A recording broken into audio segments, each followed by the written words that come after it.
All right. So, everybody, welcome to the second episode of the Lion's Den podcast.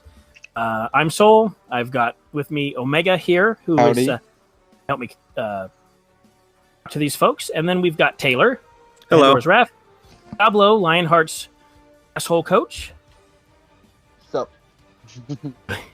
Kira, the owner of Olympia eSports. Hello. And Anchor, the owner of the Firewall Summer Series champions, Foresight. Hey guys. All right, so welcome everybody. My mic, I think, sounds much better than it did last week. Nobody told me I sounded like crap. So does. Yeah. Good. Sound Good, better good, than good. last week. Yeah. Very much. All right, so let's talk about the Firewall Finals. That happened on Friday, and if I can give a quick congratulations to Anchor for winning the whole enchilada. Congratulations. Yeah, so I want to talk about Lionhardt a little bit first, going into that, obviously, with the underdog story playing out to where we ended up going up against Sunset in the semifinals, won, and going into the finals. We played a lot. We played trash. We played trash. It felt different. The finals felt different than the semifinals. I don't know whether we went in with the heebie-jeebies thinking that Foresight was, just this big monster that couldn't be toppled, because Sunset was the number one team in the league, and we didn't go in scaredy cats. So, Omega, Diablo, I just wanted to talk to you really quick. What do you think happened? Yeah. I mean, personally, one of the main things was it was such a change in energy. Like during Sunset, we were hyped, we were ready to go, and then it felt like we were trying to then against Foresight, it felt like we were trying to manufacture like that same energy, and like that's just not. I feel like how energy works. Like we were kind of just trying to build it up out of nowhere, and then going into it, like we kind of tricked ourselves into thinking we had that same energy against Sunset, but in reality, I don't think we did. And then from there, it's just downhill. And then Blizzard World was rough. And then, yeah, it all kind of just snowballed. But really good team, Anchor. That was a good match. I enjoyed it. Thanks, man. Diablo, where do you think that energy comes from? And what do you think snuffs out that energy? Like, that's one of the things that I wrote down here in the little script is what the hell was, the energy just felt different. Like, and why? You'd think going into the finals. Yeah. For me, with my energy, it all depends on if I'm going to get someone I hate. Like, if I'm going to get someone that I don't like, I play a shit ton better. My energy's a lot better. But when you're not playing someone you don't like, your energy just drops. All right, Anchor. I guess we love Foresight too much. We just No, didn't I hate. agree. We didn't hate you enough. No, it's like no one had beef with Foresight, so no one really wanted to match the energy. But we had beef with someone on Sunset, so we all had high energy. Well, when Pandora's Wrath was playing against, who was it? NA Alt Management in the Tier 2 Championships, like, the amount of coaching I did in practices and VOD reviews, I had my team, like, on crunch time ready for, like, the semifinals. And you should have heard the cheer we threw out when we won, because we were so ecstatic to have beat them.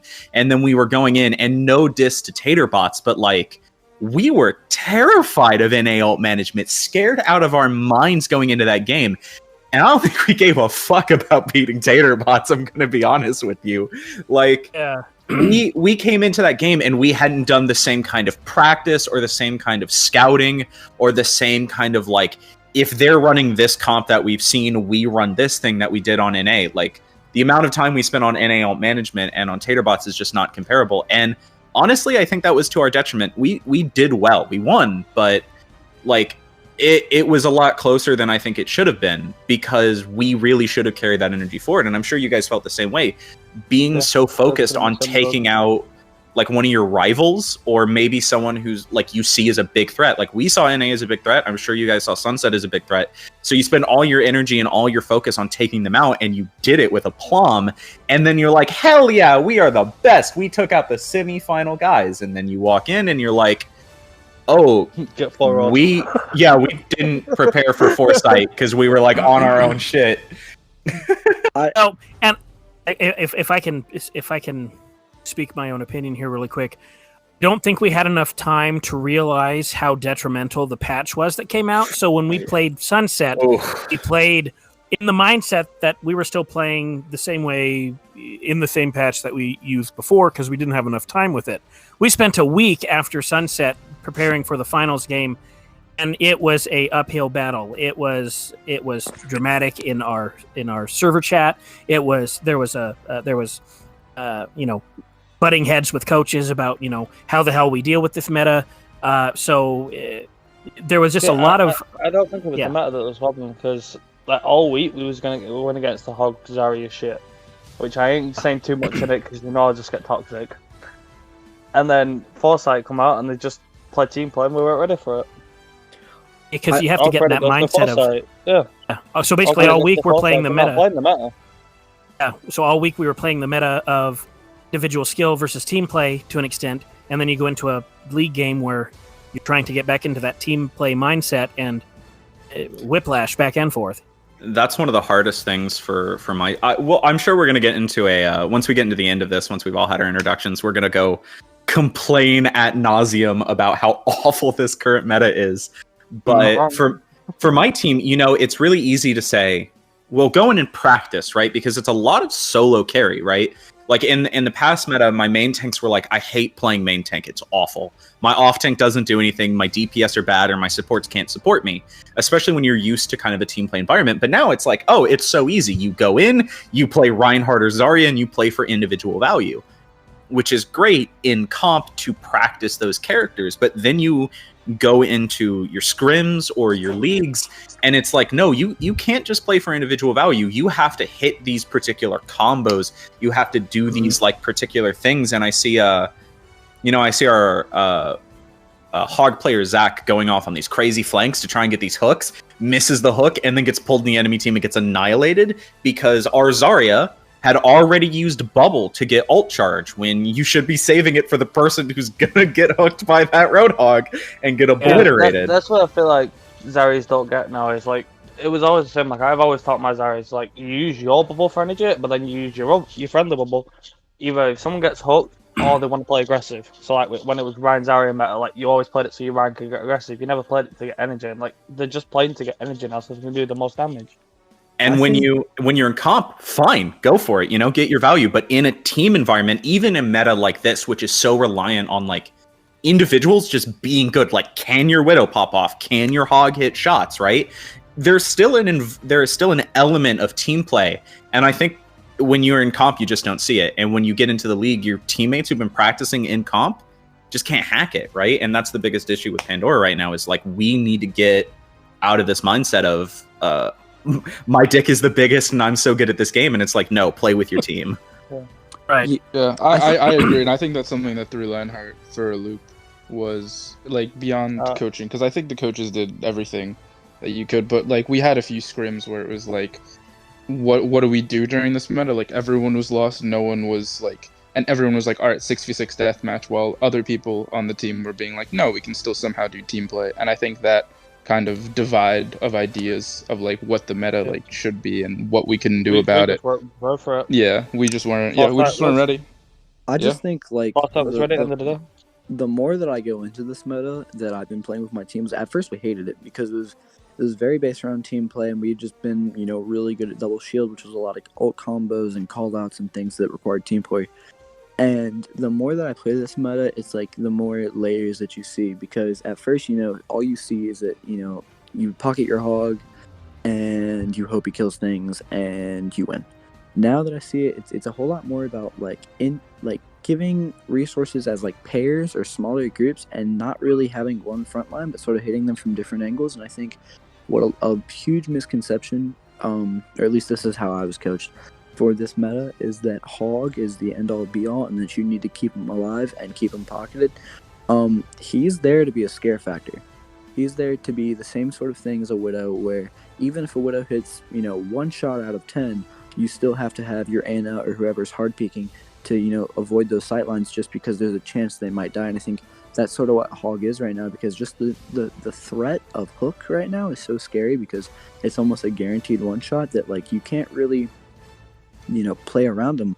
You have to commit resources into killing him, and that's where your team has to come in and has to play that almost anti-counter and just sort of go in and you're saying look at my pig, go kill it, yes, go get him. And I think that was why Lionhardt had such a hard time in that final game against Foresight, and why Foresight did so well is people learned the meta, right? But this meta is the weirdest thing I've ever witnessed. Like this, like off tanks are having a field day, and I don't think there's like a single grandmaster off tank that's like actively streaming. Like they have stopped playing this game because it's impossible to play main tank. And like, what kind of meta is this? Well, I don't want to get. Well, go ahead. Yeah, we'll go for it later. I was just going to say let's come back to this meta conversation at the end, because part of that round table at the end there is going to be the meta comp and the current meta. Yelling about but right now, Anchor, what exactly did you do to prepare for the? So Foresight, for the life of me, I can't find us a coach, and I've been able to get a coach for all of my teams, my org, except for mine. And so my strategy was, we don't have a coach, so I'll do it myself. And I stayed up every night till 3:30 or more, and not strictly watching the same Sunset VOD, but I almost memorized it to the point where I sort of recognized that you guys play this really, I don't say passive style of brawl, but like it's stop and go, where you will pocket Jackish and you'll have him get his blade, but you'll make it your own pace of game, and so you'll only go super aggro once Jackish gets that pick, or once Jackish has space with that Mercy pocket or something like that. And it sort of really felt that it was just really revolved around how Jackish wanted to play the game and how many picks he could get, or how many resources you could put into him to get those picks. And so what I saw is that if we just don't allow Lionhardt or their DPS to take those off angles, or Jackish to build that blade and decide to go first and counter brawl and just speed in, and then we're gonna win. Because at that point, Mercy and Genji are not very good in brawl. Not usually, just because Mercy has single target healing and Genji doesn't have a whole lot of burst damage after they nerfed him. So we figured if we just run into you and do that heavy damage, then you won't have the sustain or the damage to come back. And it ended up working really well. Indeed, it did. It did. I definitely agree with that. I think that's why Rialto was slightly different, because when I know CD was playing main tank for most of that, and that's also his sort of style. But I feel like for Rialto with me, I think I played more aggressive, like a little different. Yeah, I think that's why we did slightly better. We went into that game scared of three things: Jackish, CD, and Dive. And we had this whole counter strategy laid out for Dive, for double bubble, or whatever y'all had, and y'all just didn't run it. And we were just waiting for it to come out. And we just got to third or fourth map, and we were like, I don't think they're gonna run Dive. And we were like, okay, great. And then I sort of in my mind just figured that was because you guys didn't have Snivy that night, which is really unfortunate. Who I'm pretty sure is your normal on a player. Because every time that you guys ran Dive, I would see Snivy come in, Ursa out, which meant you were running the Ana. And that was sort of a telltale sign for me when you guys were going to run Dive. But no, I think that was definitely something that we were worried about. Jackish and CD are just such really good standout players. And Omega, you were a worry as well, but I casted the Sunset Lionhardt game for 4 or 5 maps, and I think that I saw you get your most value when you took those long off angles, or like when you're on high ground where you weren't really being contested. And we just figured, just don't let him have the space. If we don't have someone to contest that high ground, keep moving, so that it's harder for him to hit shots and we can ruin his team before he can get a pick. And I think that ended up you guys working out definitely really did well. that. Yeah, no, it definitely did. You guys really took almost that's actually something very true. I'm like confident when I have like the open space and the high ground to just click heads. But once I get pressured, I like freak out slightly. Props to my ex player Eco. He's still head of NA for my work. Great friend. He stayed up with me, for all these nights, he sort of helped me. We talked about it, and we had a game plan going in. And I'll say this: I was really surprised about the energy that we brought into that game, because 2 or 3 days before we had just played in 3 scrims and none of them went well. We had a complete roll against a tier 3 team. Their name was, I think it's Everlasting Flame. I think it's sort of like Serenity rebranded, but without Gink. If you can give me their manager's name, so Pandora's Wrath can finally win a damn game, I would really appreciate that. Dude, hook a homie up. Excuse me? You want to Listen. do that again, Taylor?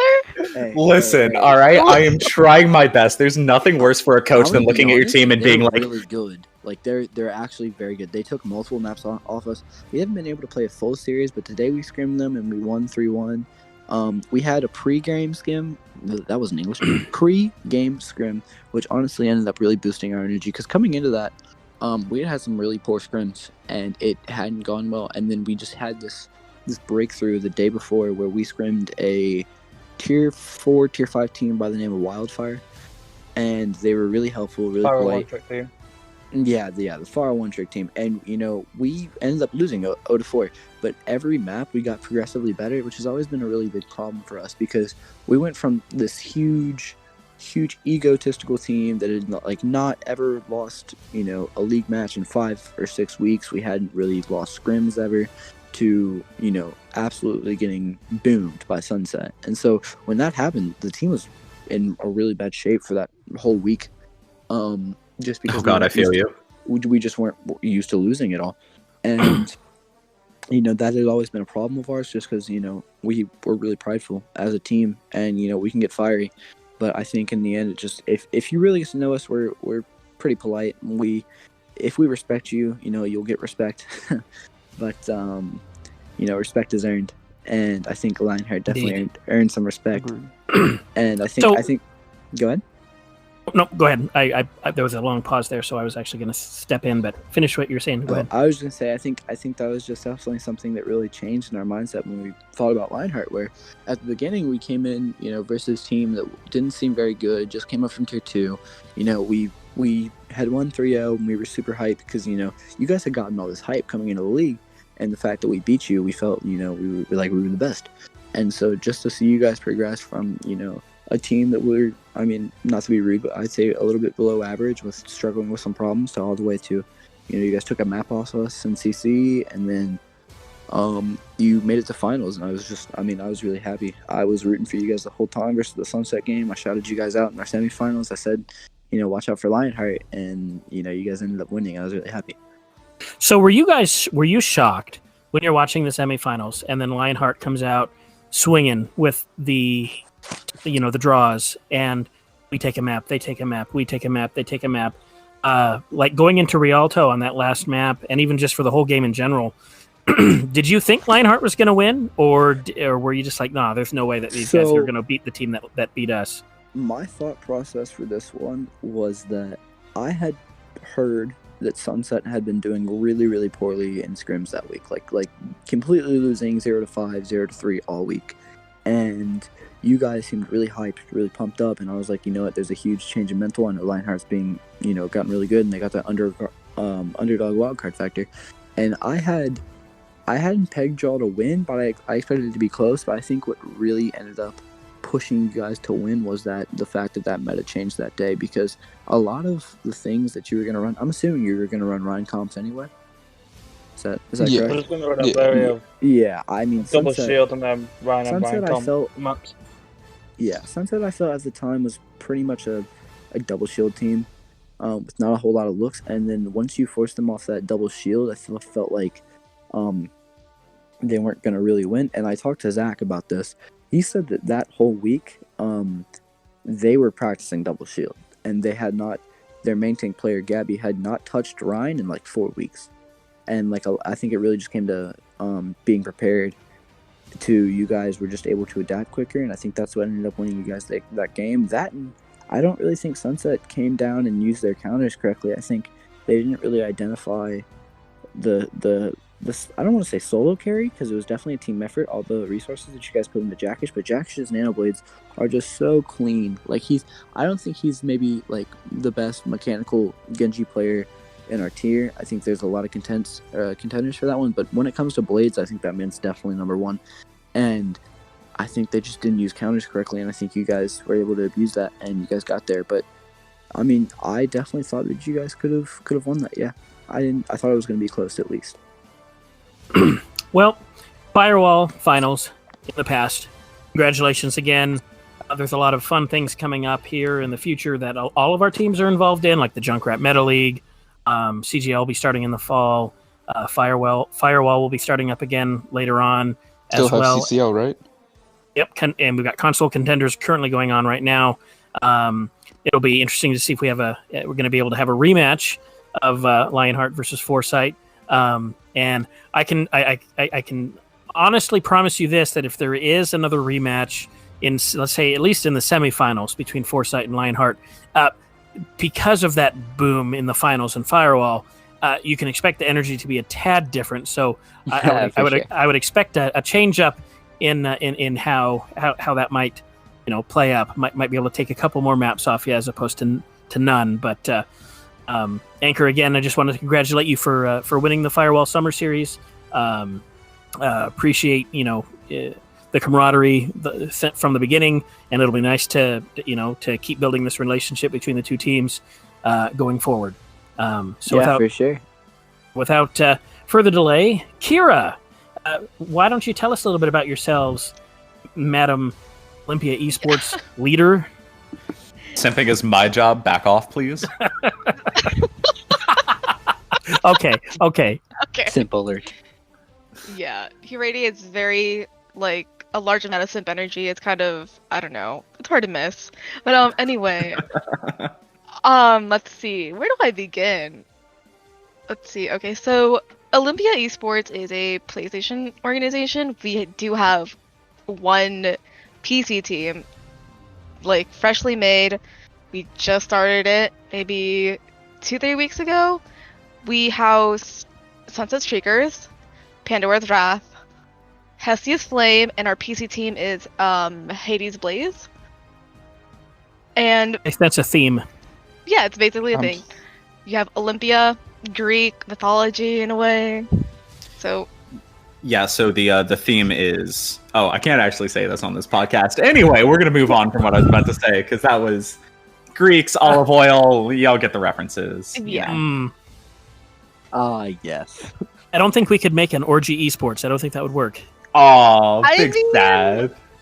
We could try. You never know. Nothing's impossible if you try. I gotta on that one. Yo, I gotta copyright that. I don't know what you mean. That is mine, and I am going to the grave with it. I will make orgy esports, or I will die trying. Put the org in. All right, we gotta go on. We gotta move on. All right. Keep going. This is what happens when you bring up orgy esports, Soul. What the hell? You ruined it already. But so Kira, let's get us back on track before I actually die. So we've got all four of those teams. What is it about our organization that shit, I'm hosting now. What about that organization makes it so special? Well, not to toot my own horn or anything, but we do have a great management team, a great staff team. As y'all may know, Pandora's Wrath won CGL Tier 2 champion last season. We have Sunset, who got into the semifinals. We have not had a singular team not go anywhere below semifinals. It may be a small league and whatnot, but we still somehow got them up there. They're pretty damn champions. powerful. Yeah, they're literally champions. Semifinals, champions, literally, you name it. So, slight elephant in the room. I was hoping you were going to touch on your past a little bit. You had come from Scarlet Esports, correct? Yes. What made you decide, you know what, I want to take these guys and go make my own organization? I felt not to throw shade, or anything. I hope that he doesn't see this or hear the podcast anytime soon. If you I'm do, sending it straight to him. You Yeah. understand this, right? And I'd be like, cut to here. You're gonna hear Kira talk mad shit. I mean, if he does hear this, Chaos, if you hear this, no hard feelings. I didn't really feel like I got the support that I really needed. I was the only person managing all these teams. We had Scarlet Break and Pandora's Wrath. Pandora was in CGL at the time. So, not Sunset, oh my god. Scarlet Break was in Oracle. And it just didn't feel like he was actually the owner. It felt like he just held on to that title while I was doing majority of the work behind the scenes. I had Taylor, I had Zach helping me out with the org behind the scenes, and it felt like, you know what, there's no point in being part of this org when the owner himself isn't really known in the community. Nobody really knew who he was. And it's like, it felt like my efforts were kind of going to waste in a way, so I decided, you know what, I'm just gonna separate myself from this org. I'm gonna leave it behind. I'm gonna start fresh. I wanted a fresh start, so therefore I stepped down as co-owner, and here we are now with Olympia eSports. Nice. I'm not going to throw any names out, but Lionhardt was in the same situation where we were in an organization that started off with a lot of passion, started off leaving another organization to do their own thing, just like you did. But then they got stagnant. The owners kind of lost their motivation, and I felt like keeping Lionhardt under that umbrella wasn't going to foster growth or give me the resources that I needed to push the envelope and do what I wanted to do. So I also cut the umbilical cord and went off, and I just created my own server. It's not an org by any means because I've only got 20 people, but I can appreciate what you did for the betterment of your teams and your players. And so I think that's fantastic. How long are you going to be like an organization before you look into becoming a league? Like, do you have plans on starting your own league, multi-tier tournament like CGL or Firewall? At the moment, no. I'm thinking of just keeping it as an organization that just houses all these teams. I don't think we could do a league since we're, going through like different leagues. We're going into Junkrat Meta League, we're going into CGL and all that. It's like we don't really have time to really become a league or like start a league, and we have our PC team going into Open Division very soon. So it's like, it's a lot to do. I rather focus on the teams themselves rather than like opening up a little bit more to the community and, turning into a league. It's a lot on my plate, so I don't think it's going to be something that we're going to be doing anytime soon. I mean, on top of that, like babysitting the 4 teams that we already have is like a full-time job, and it is exhausting. And it is exhausting. So, like, props to Firewall and Junkrat Meta League, and like especially CGL, the amount of people they have. But starting a league is so much work, and there are so many leagues. Me and Kira were looking at leagues for a while, trying to figure out something because we wanted something to practice to go into before we hopped into CGL. And just like every time we threw something forward, like either a member of our team or one of the teams that we're friends with, like Lionhardt or, any team would be like, oh yeah, that's mad scuffed, don't join it. And how bad a rap you get when someone's like, you're just like, hey, what about this league? And someone's like, mad scuff full of Smurfs.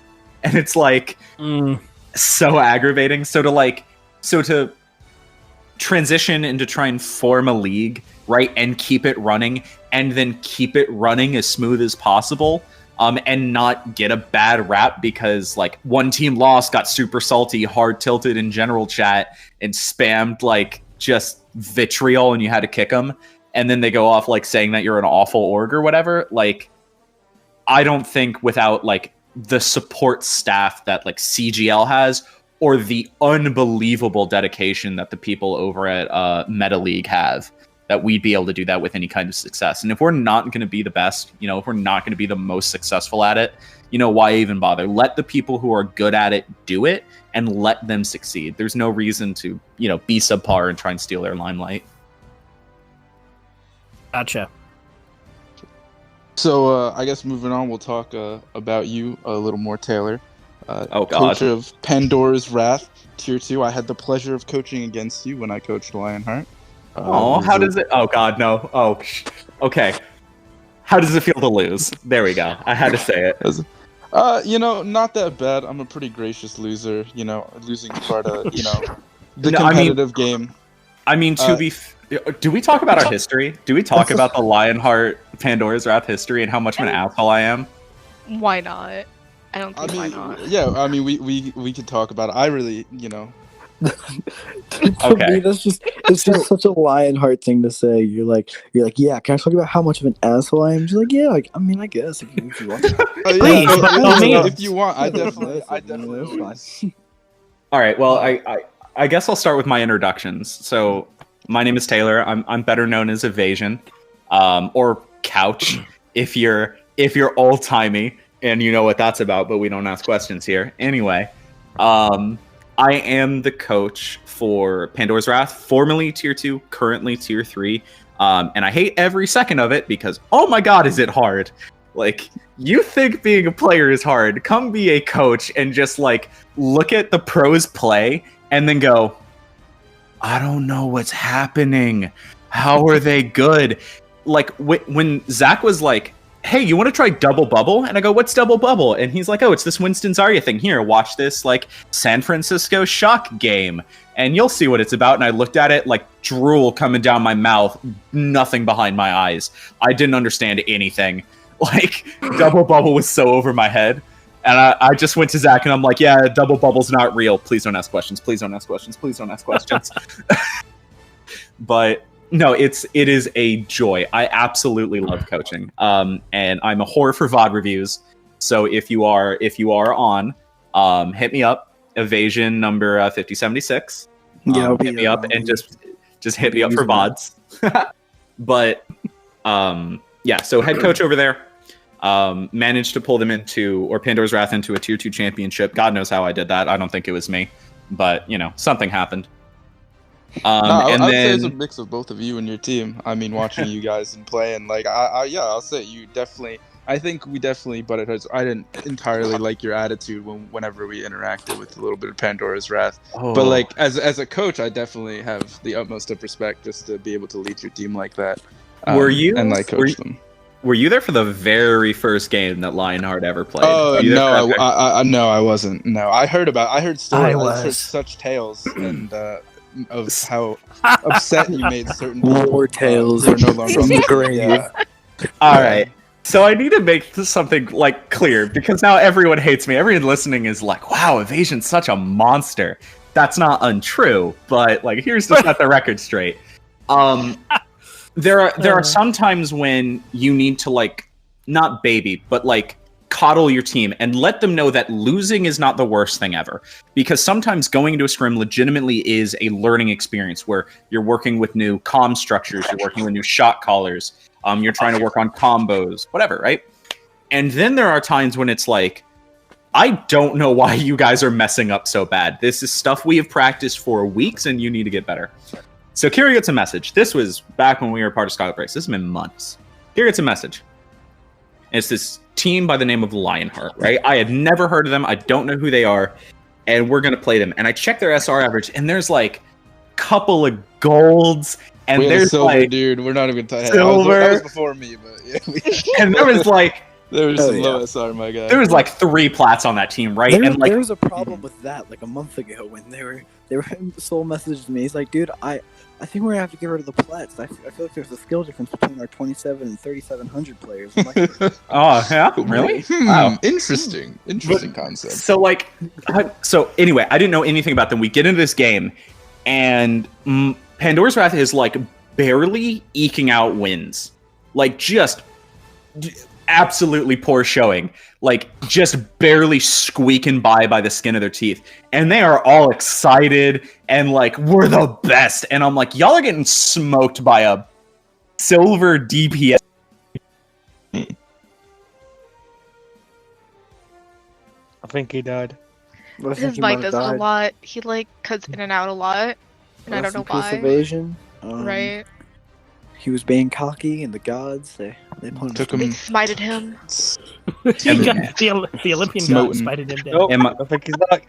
am I back? Am I back? Oh, Yeah, Yeah, there you you're are. good. He's back. Oh, I'm sorry about that. How was your time in hell? So your team was getting smoked by a silver DPS. Oh, okay. So we're getting smoked by a silver DPS. And I'm like, but they're like all excited. I'm like, you need to calm down, Kigo. You're not that good. He's gonna murder me for that. I love Kigo, everyone. She loves Sure. Kigo. She loves Kigo. He's everything everywhere. Anyway, I love Kigo. She loves Kigo. follow him on Twitter. Anyway, so I go up to them and I remember so I'm recording this, like this is on stream, and I very vividly remember going, you guys are lucky this team is so dog shit that we are playing, because you guys are doing awful and you should be ashamed of yourselves. And then I was so mean to Lionhardt. I was like, your team is bad and they're awful. And someone was like, you're being really mean to Lionhardt. And I'm like, if they want to play against Platinums with a bunch of golds and silvers, they need to go back to tier 1. Like, I was mean as hell. And then Lionhardt messages us and goes, match chat? And I'm like, oh, he's going to be super salty. I'm going to go in there and like rub his face in the fact that he lost. And I come back in there. Nicest people I have ever met. On God. Like, the nicest people we have ever scrimmed against. And we're just chit-chatting and we're talking. And I was like, oh yeah, I have a VOD of that. Y'all can look it up if you want. And he's like, can we see it? And I'm like, oh, crap. And then I was like, I don't really think y'all need to see it. I mean, like, we got the VOD codes and whatever. I think this was before VOD codes. But he's like, yeah, we're a brand new team. And this is like our very first game. And I'm like, oh no. I attacked these poor babies. Why? It was a long time ago when you're flexing your platinum players over silver and gold. You're like, on God. They want to play God. platinum players. Was it 6 months? Yeah. This was, I mean, was it like 6 months ago or like no? God, I was gonna it's- say it was like a year ago, but it has not been a year. no, No, it's I been haven't like been in the 6 same eight game long months. It's the enough. very beginning of Yeah. 2020, I believe. But at the end of the day, Lionheart ended up finishing number 3 seed in CGL. So, Yeah, so that's we huge. did another climb. But so here's the interesting thing, right? Like, I gave you guys a little bit of like tiny bit of like coaching. I'm like, hey, you can solve this here, you can solve this here, and you guys are like, hey, y'all want to be scrim partners? And I was like, oh no, y'all don't. This is y'all don't want the smoke, man. And I was like, yeah, sure, we can totally do it. And then the next game, y'all almost beat us. Like, it was like 3-2, and it was close. Like 99-99 on like the control Was points. that with or without sound? Oh, shut up. We'll get to that. We'll get to that. That was a good game. Our so only that was- dub. We won't that- handicap though. That was really close. And it was like really, I was like, oh my God, they got so good. And like, you didn't make that many roster changes. I think there was like one different person on your team who might have just been a fill for that second game. And it was like, wow, they got their shit together fast. I wish Pandora could move that fast. And then later, I messaged Soul, and I was like, hey, don't take this the wrong way, but I feel like my team is having trouble like communicating effectively. So I want to give them a challenge. And I was like, they're turning off their in-game volume, so they can't hear, Junkrat tires, they can't hear reses, they can't hear like a soldier positioning right, they can't hear Widow. Like, they just have to talk to each other. And I did that because my team did talk. Kigo. Sorry. Can you feel the salt? Anyway, so I was like, we'll turn that off, but please don't tell your players. Like, I don't want to insult them by saying this. Like, I legitimately feel like you need to know this, so like where your team's at. But I feel like you guys are good enough, and my team wants to beat you guys bad enough, and that they're not going to like hard tilt out of the mind if I'm like turning off game volume and they got beat up. Absolutely annihilated us. Like, and I think that proved the weaknesses of our comms where we didn't talk. You guys just beat on us bad. It was pretty funny to watch. And that got my team to talking more. But that was Lionheart's only victory over Pandora's Wrath for like a very long time. Very long time. Yeah, I don't actually think we actually got another like whole match, or we won a scrim. And it's been terrifyingly close. Like, this is no diss on Lionhardt, and this isn't to pump Pandora's Wrath. Like, that's one of those things where, like, it's a friendly rivalry, and we all kind of like each other. And I think everyone on Pandora's Wrath would absolutely fucking riot if we lost to you guys. They would be hounding for your blood, and they'd be coming for VOD reviews out the wazoo of that game. Because they... did. Oh, yeah, I mean, Tier 3, we did take... Tier 3 is a different story, at least. Oh yeah, you smoked us every time. Every time we played you in Tier 3, we just got smoked. It's not even close. It's embarrassing. After the first game, and with the smoking, which I don't even want to pat ourselves on the back with that, because you were brand new to Tier 3, and that leads into my next question in a second, but that was an odd feeling. Like after we won, we're like, okay, 3-0, that was weird. What the hell? You got a new coaching that's better. Yeah. And look, you had coaching experience before. I came into this raw. That question, Taylor, how long have you actually been the coach for? Let's see. I've been the head coach for not quite 9 months now. Yep, Yeah, like 9 I've months. It must be nice. I've been experienced coaching since like season 12. Nice. Yeah, but so like when I tell you that Omega, by the way, I always get your name wrong. I think I always pronounce it Sob Mega or something because I'm just super dyslexic. But anyway, like, no diss to you, you're amazing. Like, the fact that you were able to bring up Lionhardt from where they were, from where I saw them, and I'm like, my team's doing awful, and y'all are getting smoked. To like a week later, like my team is like sweaty, try-harding, like trying to get the 3-2, and there's never been a blowout. Like, there's not a single game we play against Lionhardt where it's just either one side or the other is just hard blown out. Like, it's always close. And, like, we're desperately... Like, you are usually our bench post. Like, are we beating Lionhardt? Has, like, always been the way we decide if we're good. You know? Because, like, if we're off our game, y'all are going to beat the hell out of us. And if we're on top of our game, we're going to eke out victories just ever so barely. When I tell you that in Tier 2 our teams were close, I mean it. Our teams were close. No, so I have to give a shout out to Omega for that in Tier 2, because I remember the first conversation I had. He reached out to me and said, "Hey, so I hear you're searching for a coach for a brand new team," and I'm like, "Yeah." And he goes, "Well, I don't have any coaching experience, and I really don't think I'd be good at coaching a whole team, but I'm a tank player and I'm pretty good at it, so I think I can coach your tanks." And I'm like, "Sweet." Well, we had other coaches come in and out. And by the end of it, I think we had like 3 or 4 weeks left of CGL. Rosters were locked, and it's like, all right, Omega, we're gonna have to. I hate to use the term "make do," but we're gonna have to make do. Your head coach, you run the show, and he was able to get us into the number 3 seed in Tier 2. So, huge shout out to him, and very happy to have him back here in Tier 3, actually able to play, and not just tank, but actually DPS as well. So. Yeah, more DPS now, yeah, but I appreciate that.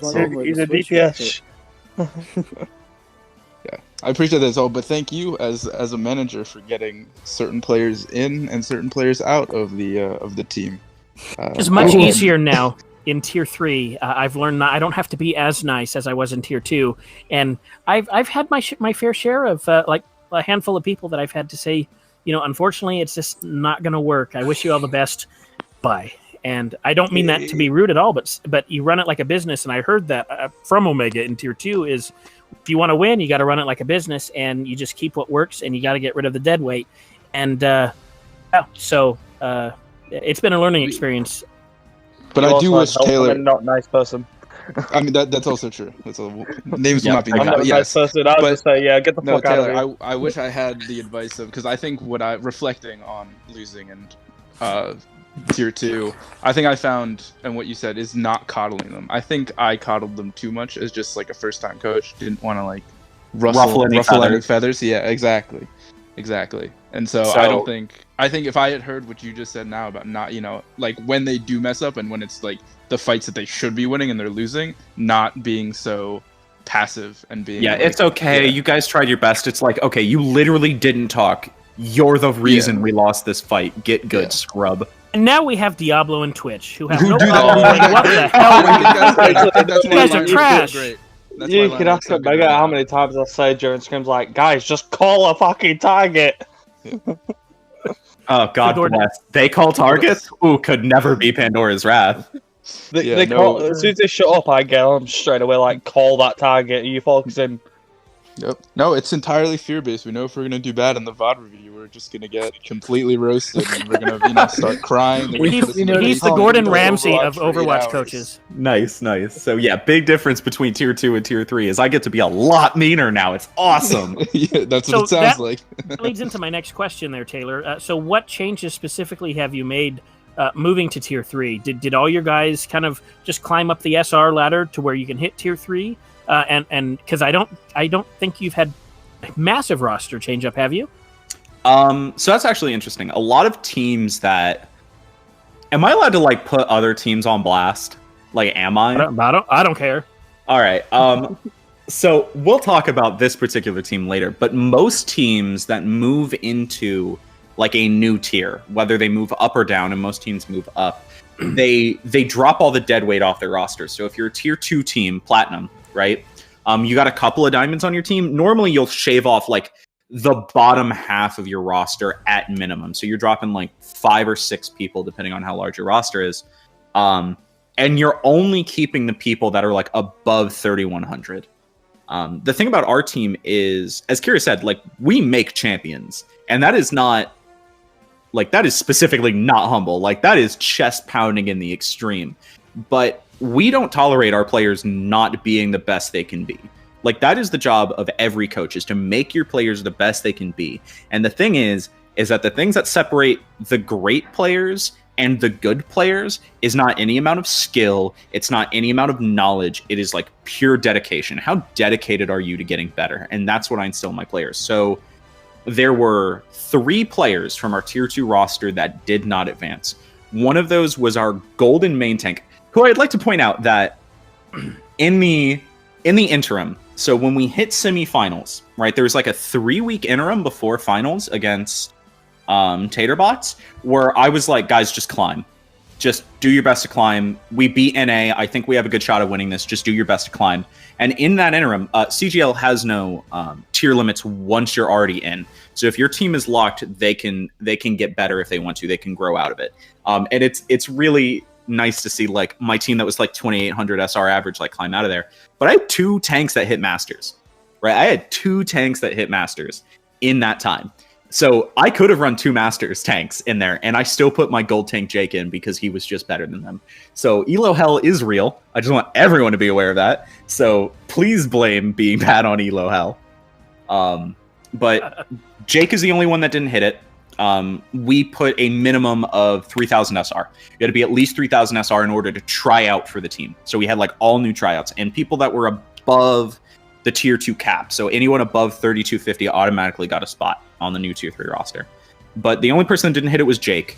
And he moved to PC. Like he really didn't want to stay, but he moved to PC. The other person, Jelly, hit it, but moved to PC.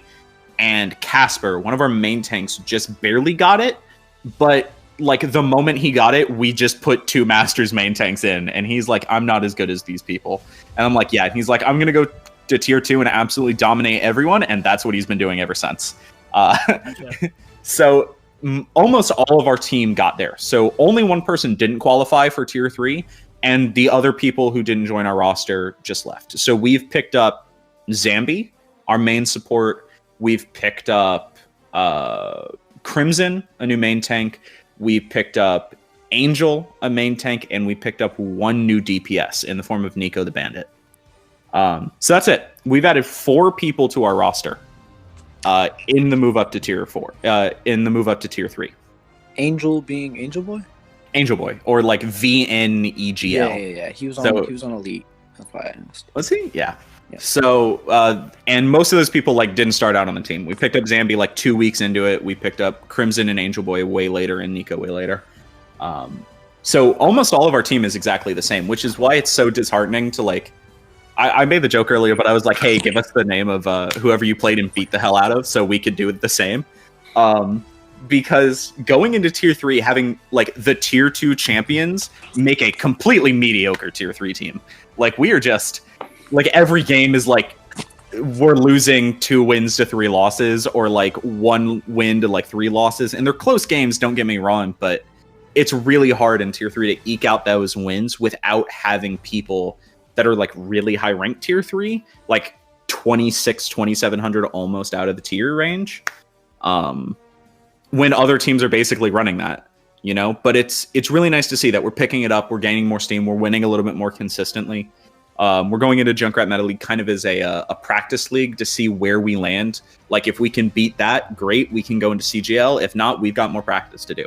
And that's always going to be how it be. I'm not in the habit of just dropping players off because I could pick up someone better. Yeah, of course I could pick up someone better, but we make champions. I will take any player that you give me and I will bring them up 500, 600, 700 SR, like I've done with every single one of these players, in order to get them to a place where they can compete at and they want to compete at. Sunset, CG, or Firewall semi-champions, tier 3, almost everyone on that roster, with the exception of Kai, is moving up to tier 4, right? And that's just what it is. We make champions. So everyone on that roster is high enough to hit tier 4. And so they're moving. Good for them. I thought that there wasn't a cap for tier 4. I thought it was recommended, but you didn't have to hit Masters. Am I wrong? It's so, at least as far as CGL is concerned, there's no minimum, right? So you can run a tier 4 team with like a silver if you so desired. But there are maximums. There are, yeah, I believe the peak is like 4,100, but yeah, there's no minimum. But some leagues it's 4,250 for tier 4. But it's your SR average. Your team has to have an SR average that they have to be below in order to participate. So for our team, everyone is now currently above the SR average that CGL allows for tier 3 teams. So they would be forced to compete in tier 4. So I mean, technically, theoretically, like tier 2 teams like Taterbots could also compete in tier 4 if they so desired, but that would be lunatic. I just asked because we're Foresight's also moving up to tier 4, and I know a lot of my players are already in the tier 4 range, but I know a few of my players who are very, very good who just honestly don't have the time to actually grind comp. And yeah, so we were just going to move up anyway, because I mean, Foresight as a team has been, at a certain point, we just beaten all these tier 3 teams that we just started strictly scrimming tier 4 teams, and then that's where we sort of hit like a rough patch there. And then after a few weeks, we gave it time, and we did some VOD reviews for the first time ever, like a couple weeks ago. Oh, really? No, as a team, we've never had a structure at all. We've never had a management structure. We've never really had a coaching structure. We didn't have a comm structure for maybe 3 or 4 weeks because our team individually, we were winning mechanically because our mechanics were just strictly better than everyone else's. And then we sort of got to that point where we would find teams that were equal skill, aka it was more like the higher tier teams that had equal mechanics but also had comms and things like that, where we were getting a run over. And then that's where I was sort of like, okay, I can't find us a coach because no one has time, so I'm going to be sort of a step-in coach. And I feel like as a captain, I do a lot of that. I'm a tank player, but I'm not main tank, but I still make most of the calls. Yeah. And then like I schedule live reviews, I do all that. And we're just starting to get that structure down where people are actually listening to me, because for the first few weeks, I mean, no one listened to anyone. As a team, our team culture was never like, we were the opposite of Lionhardt, because Lionhardt is, very friendly. They're like, yay, we're going to get along, we're going to win, if we're going to have some rough patches, then we're going to do fine. My team just yells at each other. we're very good, and, we have a lot of this banter that if someone's from the outside looking in, you're like, dude, how's this team good? They're trying to kill each other. And then, I had Zach, player on Pandora, who's Sunset coach. He took a look at one of my VODs just because we talk a lot. We're pretty good friends, and he took a look at one of the VODs, and he was like, dude, your team is full of assholes. And I was like, I know.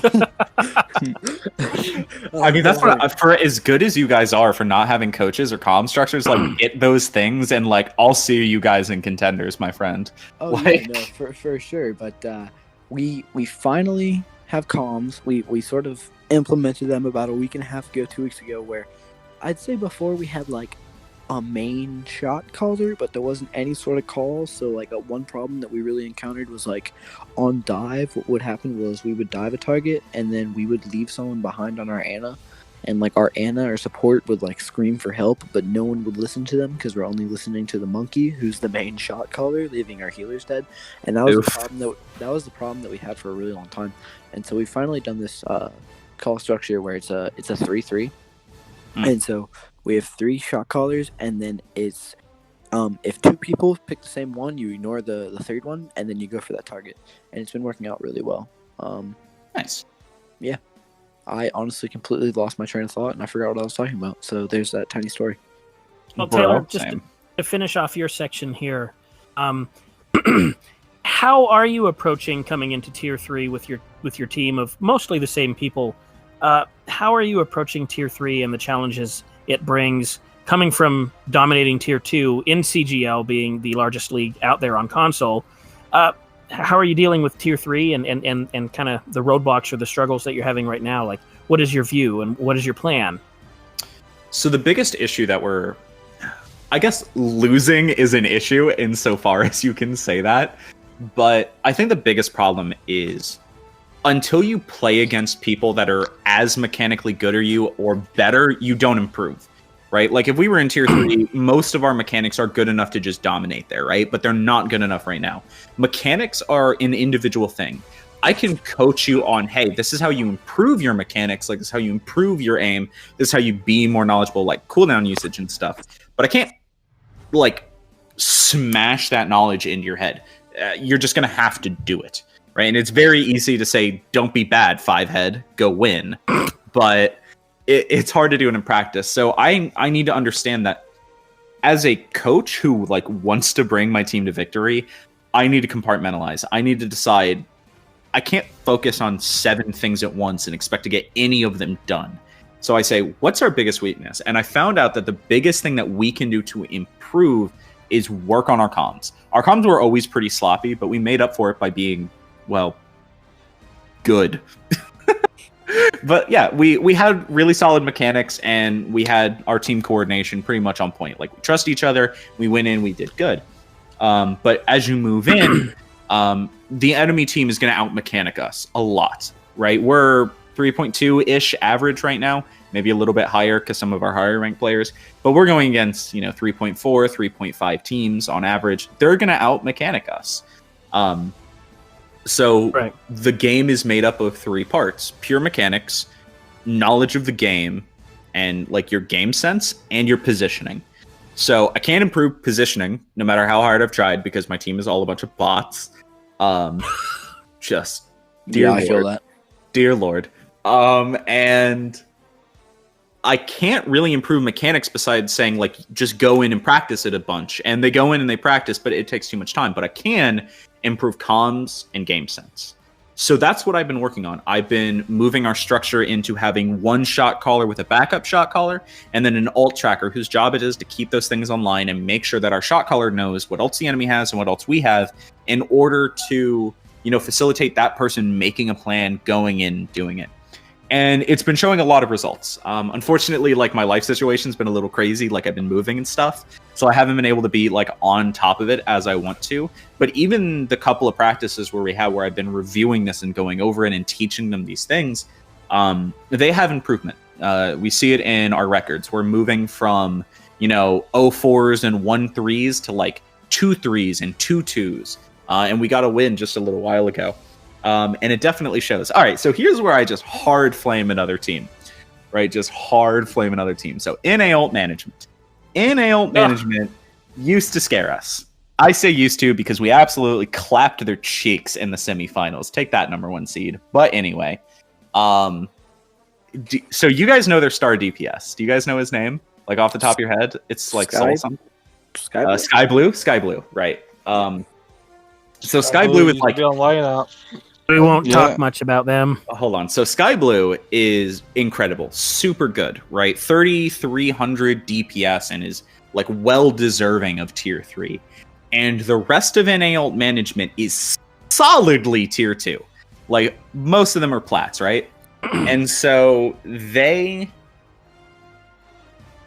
So we just kind of like, okay, we beat them and we did good. And when you're a tier 2 team playing another tier 2 team, especially one that's like undefeated like NAL management was, it's a big deal, right? And then you beat them and your team improves and you feel good. And that's one of those nice things, is like being better than your rivals to such a degree that you don't consider them rivals anymore. But we joined the Meta League, and one little pissant from the enemy team, who I'm not going to name names, was adding Zach incessantly, demanding a rematch, like baying for blood, wanted us to give them a show, right? And truth be told, I was a little freaked out because they're tier 3 now. I'm like, oh my god, this is not good, right? I don't want to see tier 3 NAL management. They're going to be a force to be reckoned with. And Zach was like, we're not going to tolerate this kind of disrespect. Like, he's calling us out in public, demanding rematches, and calling us cowards. When I'm like, let me talk to my management because we've already got a schedule going on. And I was like, okay, we can do this. And I went over and I got the comm structure ready, and I'm like, all right. And I didn't want to say this. I didn't want to say, all right, go in prepared to lose, because we're probably going to get absolutely dominated. And then I get into the lobby and I see their whole team, and I'm like, all right, Sky Blue, scary. And then I look down, I'm like, oh, their roster's like exactly the same. Like exactly the same. And then I start pulling up their SR averages, and it's like 2,900 and like 2,700 and like 3K exactly. And I'm like, this is the old roster. They didn't look like they improved at all, right? It doesn't look like the team is actually 3K. It looks like some of the members are above your above tier 2 average, and you didn't want to drop them because they're your star players, right? Like Sky and stuff. So you just said, yeah, we're tier 3. We're tier 3 material. We did really well. Absolutely bodied them.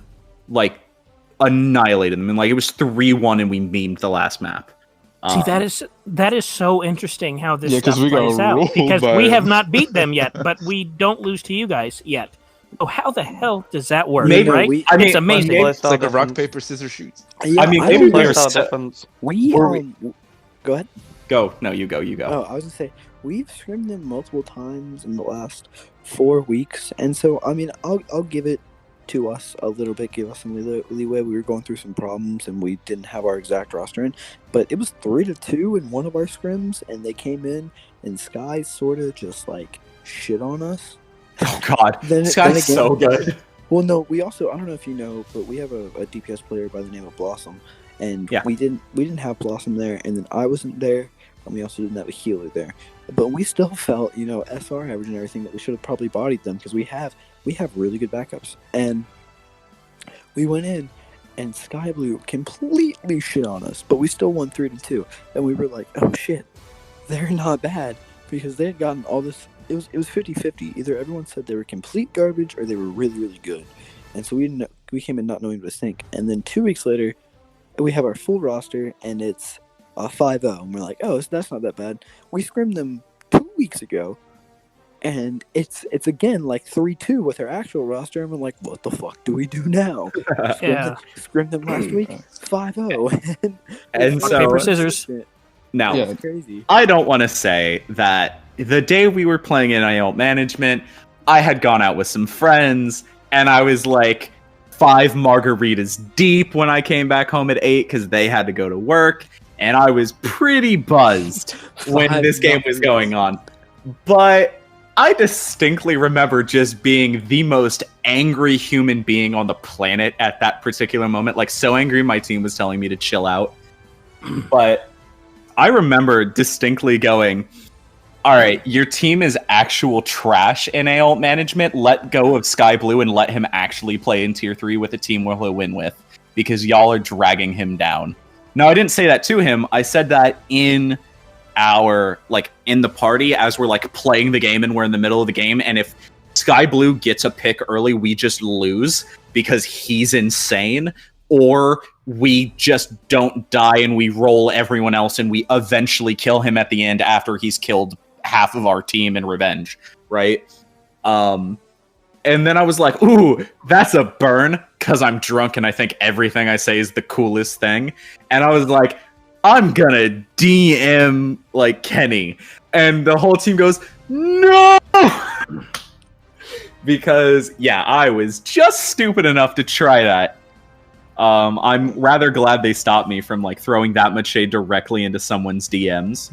So if he watches this, NA, stay pressed. Let go Sky Blue so they can win and go back to tier 2 where you belong. Yeah, I mean credit to Sky, as I've had the pleasure of coaching him when he was on Lionhardt tier 2. Yeah, everyone who's ever kind of watched any of his VODs will tell you, yeah, he's absolutely insane. He's got like the mechanical skill of like a 3800 player.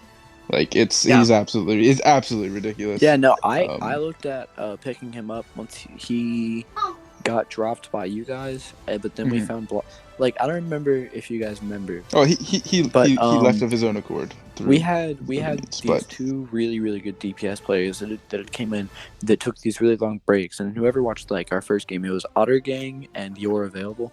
And yeah, I remember Otter taking these really long breaks, and we needed DPS for the time, so we brought in Blossom, who we found in like a 3400 ranked match, and we were like, dude, this guy's pretty good. Why don't you get him on the team? And he's like, yeah, dude, I'm down. We were like, okay. And honestly, it's been probably the best pickup we've had outside of Bean, who's our Lucio player.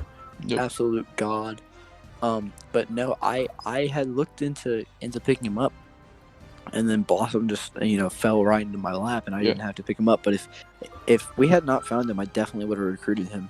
He's a really good player.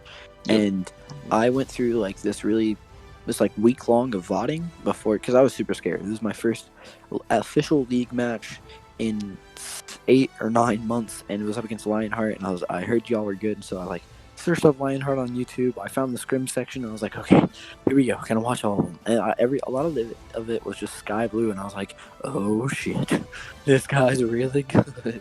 That was a big part of the game plan. Was just like how we do with Jackish. You give the one person resources to let them do whatever they want, and hopefully that will work out. Do Jackish things. Yes, exactly. I just feel like that. So Omega, you guys remember who you guys lost to in? Was it not semifinals in tier 2, but Chaos? You guys remember? No, we didn't.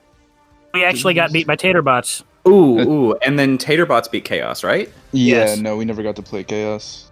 So, personally, I used to be on a team by the name of Breakpoint who got beat by Chaos, but Chaotic, their Junkrat player, the most nuts Junkrat player I've ever seen in my entire life, and only the gods above like prevent him from like haunting my nightmares with some of the things he has done to my poor body on Junkrat. And so like the fact that they lost to Taterbots is like the most blessed thing, but he's currently, I don't know if he's a mod or an owner over at Junkrat Meta League. I believe yeah. So yeah, we talked to Ryan last week, one of the other owners. Yeah. But like, if he ever gets played, it's the exact same thing as Sky. Put resources into that guy, and just your team is gonna win. Like, yeah, in scrims, we definitely noticed that. Yeah, when Chaotic came in, we're seeing a Junkrat here. Gonna have to figure something out. I totally agree. Let me throw up a prayer real quick. Anything I can do to win. But Anchor, going back to Blossom, yeah, he definitely made his mark on the scene, with especially against us. Oh yeah. He's crazy. He was cracked. Those off angles he was taking. I don't know if you watched the VOD of our VOD of like our POV of the match. I was like, if you could send it to me, I'd love that. Okay, yeah, it was on my stream, so I'll send you the VOD. Yeah, for sure. But yeah, no, I was like, guys, I'm not better than him. Can we play Brawl? Just nullify, just win the frontline battle. I don't want to have to take 1v1s against this dude, because he is murking me right now. The crazy thing is, that's not his apex. His best play is when he's having a good day on Widow, because Lionhardt game, he hadn't really practiced Widow at all that day, so he wasn't really warmed up to play Widow. But when he's warmed up to play Widow, I mean, I'm pretty sure, I think it might have been, no, it was Pandora. We used Scrimjaw. It was when y'all had a crap ton of tryouts, and we were on Junkertown, and Blossom hit like 2 consecutive 6Ks. They weren't both 6Ks, but it was like a 5K, and then you guys came back in to stall for point, and he comes in and hits like another 4K, and he's crazy on all these hit scan heroes. And like, going back to what you said, I would use that style that Lionhardt has, where you put all your resources into players like Jackish or Sky or whatever, but I've just never felt like that's an end all be all, because I feel like that's a handicap, because then once you lose that one player, because if Chaotic dies, right? If Jackish goes down, and then talk about NA, like if Sky Blue goes down, like you guys don't have a plan. Your plan is like pocket this person and pray to God they don't die. And when it works, it works. You know, Lionhardt has dogged us these like last 3 times, right? Chaos or just I'm literally scared to say their name, like they're gonna pop up behind me, right? And just be like, Junkrat, But like, yeah, they go hard, right? Yeah. But you play well enough to shut them down, and you put all your team into hard countering them, and it's over. Yeah. While I do agree, yeah, I guess it was more tier 2 for for Jackish. I believe we did that, but we've slowly been moving away from that. Like we really didn't do it a lot in our not semifinals match, but our finals match. No, and honestly, we definitely didn't. I think that might have been what handicapped you, because it's so hard for a team to change a play style or a change of pace or tempo or comms right before a big game like that, because not only do you have nerves in your players, especially if you're an underdog team coming in, but then you're trying to adjust to all these changes and all these other things, where I feel like honestly the best strategy, and the strategy that we came in with, that I told my players consistently, because we were going to play dive, but you guys never ended up playing dive or pick dive maps, was I came in saying we are going to mirror them or play dive until they prove that they're better, because I don't think you make your game plan around another team because it makes you come in and you look scared. You make them play around you, and you take that tempo of the game, because that's what wins fights. I mean, that's what wins games. I mean, we look at our match for Brawl on Lionheart. We took tempo. We came into you with Lucio speed, and you didn't know how to react. You don't, as a rule of thumb, you don't prepare for other teams. You force them to prepare for you, and you play your own game, and you don't play scared. And I think that's really what pushed us across the line. Yeah, no, I definitely agree. And hearing that, man, I wish you would run dive, because honestly, no disrespect to your team, I do think we were the better dive. I think we would have had it if we had. I mean, hey, yeah, we'll have to see. Obviously, we'll have to see. Hey, I'm gonna give you a little sneak peek for console contenders finals. Blossom Sombra is his best hero. You've seen his Widow. You've seen his Ashe. Blossom Sombra is his best hero. I believe that we have a good Sombra of our own, though. Well, yeah, I think it'll be pretty close. I don't know. I'd like to. I'm actually going to politely disagree with that, because my team's collective trauma at like double 6Ks tells me otherwise. Listen, man, he's crazy. I mean, I was like toying with the idea of making lineups, and I wanted to put in double projectile for Lijiang. Like we have 4 hits game players, 2 hits game players, 2 projectiles. And I was like, okay, what if we run the Owl comp where you just go Symmetra Junkrat, or like I was bringing up all these strategies, and my team's like, dude, just never take out Blossom. So it's like, why are you even thinking about this? Just don't take him out and we win. And I was like, you know what? That might be true. So I guess good. With that, let me segue into Diablo. Lionheart's overall strat coach and resident tank coach and angry main tank at this meta. So I'm going to have to fast track these a little bit, but Diablo, tell us a little bit about yourself. Tell us about your coaching style, your thoughts on Lionhardt moving forward past the Firewall finals, taking what you've learned from what happened there and moving forward. And take it away. So I used to be a one-off coach for Lionheart whenever I could get to games, because I used to be a player myself at the same time I was coaching. But now I've just transitioned to a full coach and retired as a player. So I'm going to get ready for work. Yeah, do even more coaching. I'm ready, don't you worry. I'm only on the strat, and I think Lionheart going forward can get even better than we actually are right now. Yeah, we put resources into like our DPS and stuff, but like people don't see the work off of Jackish, because they just see Jackish popping him off because they just look at the kill feed and he's just the one doing all the kills. But people don't actually see all the work behind it, with all the tanks pushing forward and making all that space for Jackish to do whatever he wants. So when you see Jackish doing his blade, if you count back about 15 to 45 seconds prior, there's a hell of a lot of prep work and discussion and communication going on amongst the tanks and the supports and Jackish and the other DPS. So it's actually quite phenomenal and outstanding to see what exactly goes into what you would consider. Oh, that's a nano blade. There's a lot of. It's almost like there's a lot of pre-planning going on, and not every team can pre-plan for that long. Sure, many can, but I think there's a skill in that unto itself between all the players getting ready for that particular moveset. So one thing I've made sure my tanks do, like when you see Jackish popping off getting a nano blade, like his tanks are always there in there with him, so they take all the CC, and Jackish doesn't get any CC on him. So that's why he gets so good blades, because the tanks always block all the CC and block all the damage from hitting, and they can get good blades off from it. But like I said, were they prepared for us in the finals? Like we wasn't, because the only VOD we actually had from you guys was the old patch. So we can't we don't that. VOD anything on purpose because we don't have a reason to. We don't VOD review in the first place. So we've never had coaching. Yeah, that was the thing. Like you had the VOD of us in this patch, but we had the VOD of you in the old patch with the double shield stuff. So it's like we couldn't really go off that. And it was from weeks ago. Like we haven't been recording our games for quite a while in preparation for semifinals, and unfortunately, the semifinals are streamed, so you had 8 maps of raw Lionhardt performing at its best, and you did the scouting. You did exactly what you needed to do, and we had old stuff from like maybe 4 or 5 weeks ago that we were able to take a peek at. So I hate that so much. Like, as soon as the new patch, I will tell you, the moment a new patch hits, my team is like, VOD review, coming out of the woodwork, because they're like, I want to learn about the new meta. Can you VOD me from last night? And I'm like, you guys know that stuff got deleted, right? And then, like, the 4 VOD review offers I have, and they're like, oh, all right, deuces, and they walk away, and I'm like, just comp game! Just do one comp game and give it to me, please!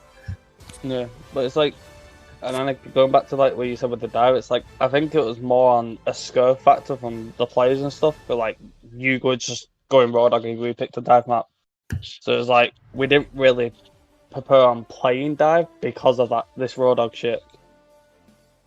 Well, I mean, we had talked about those Roadhog bans, and I honestly had not planned on playing Roadhog at all. Like, at all, because I hadn't really thought about the new meta, and like I said, I don't have coaches to really tell me or walk me through the meta. I mean, I'm just like, Overwatch League, let's watch that, and then, you turn on Overwatch League, and you're like, oh shit, this is... They're not even on our patch yet.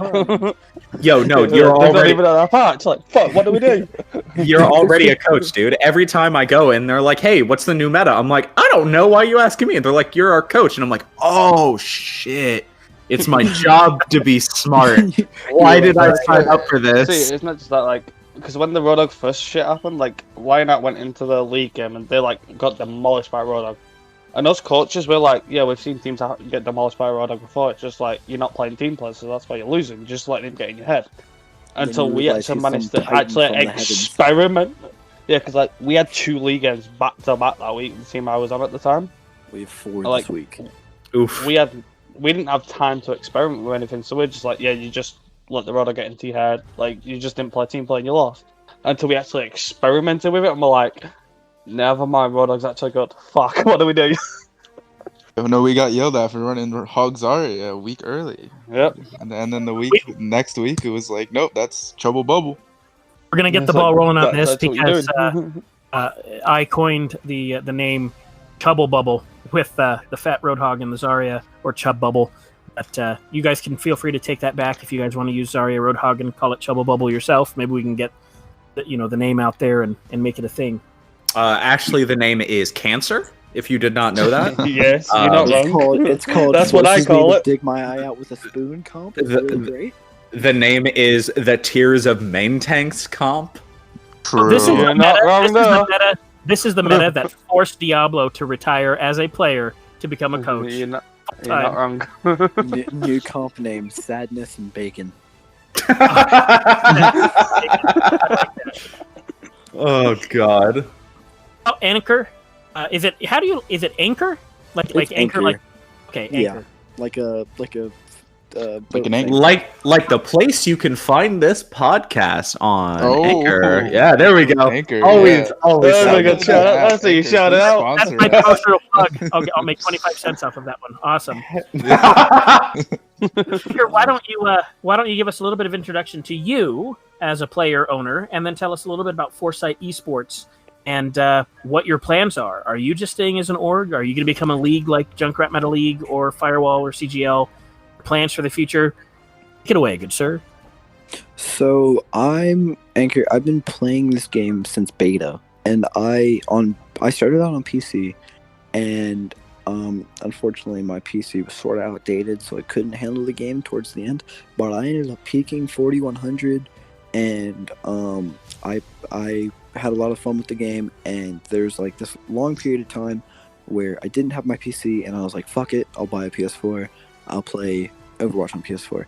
And I didn't really realize that there was a console scene at the time, and then, I found it. And I think my first team ever was, it was in a team, it was in an org that was primarily Xbox. I'm not sure if they're still around, but it was Galaxy Esports. And they were pretty big at the time. They had multiple other games and a few sponsorships. And they were asking me to start up one of their few PS4 teams. And I had so much fun, but it was always just like such a time taking process where I didn't really have it. So I ended up having to leave the team. And, I came back this summer with sort of like a newfound passion of the game, because I had just come off like this really long contract for being a professional Apex Legends player. And I was like, you know what? I'm actually really liking this game. I want to join a team. And so I joined a team by the name of Skyfall, and we were pretty new, and we hadn't won any games in like 3 or 4 weeks, which ended up leading to sort of a downhill slope with the rest of the team members. And half the team went one way, half the team went the other.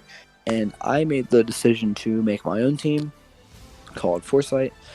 I made it with Krusty, who was one of the other players, who's a DPS player for us now. He's one of the other players on Skyfall. And then Oreo, who was a support player for Skyfall.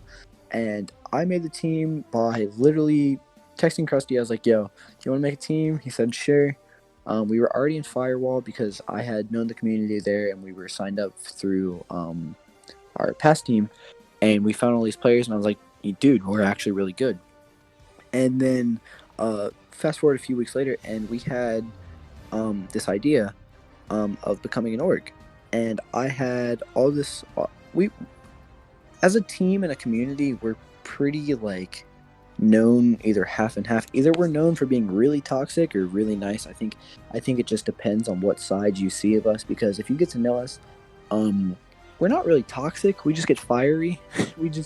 we show things and say things that probably are a little bit over the line, but Guys, I'm not toxic. You're just a little bitch.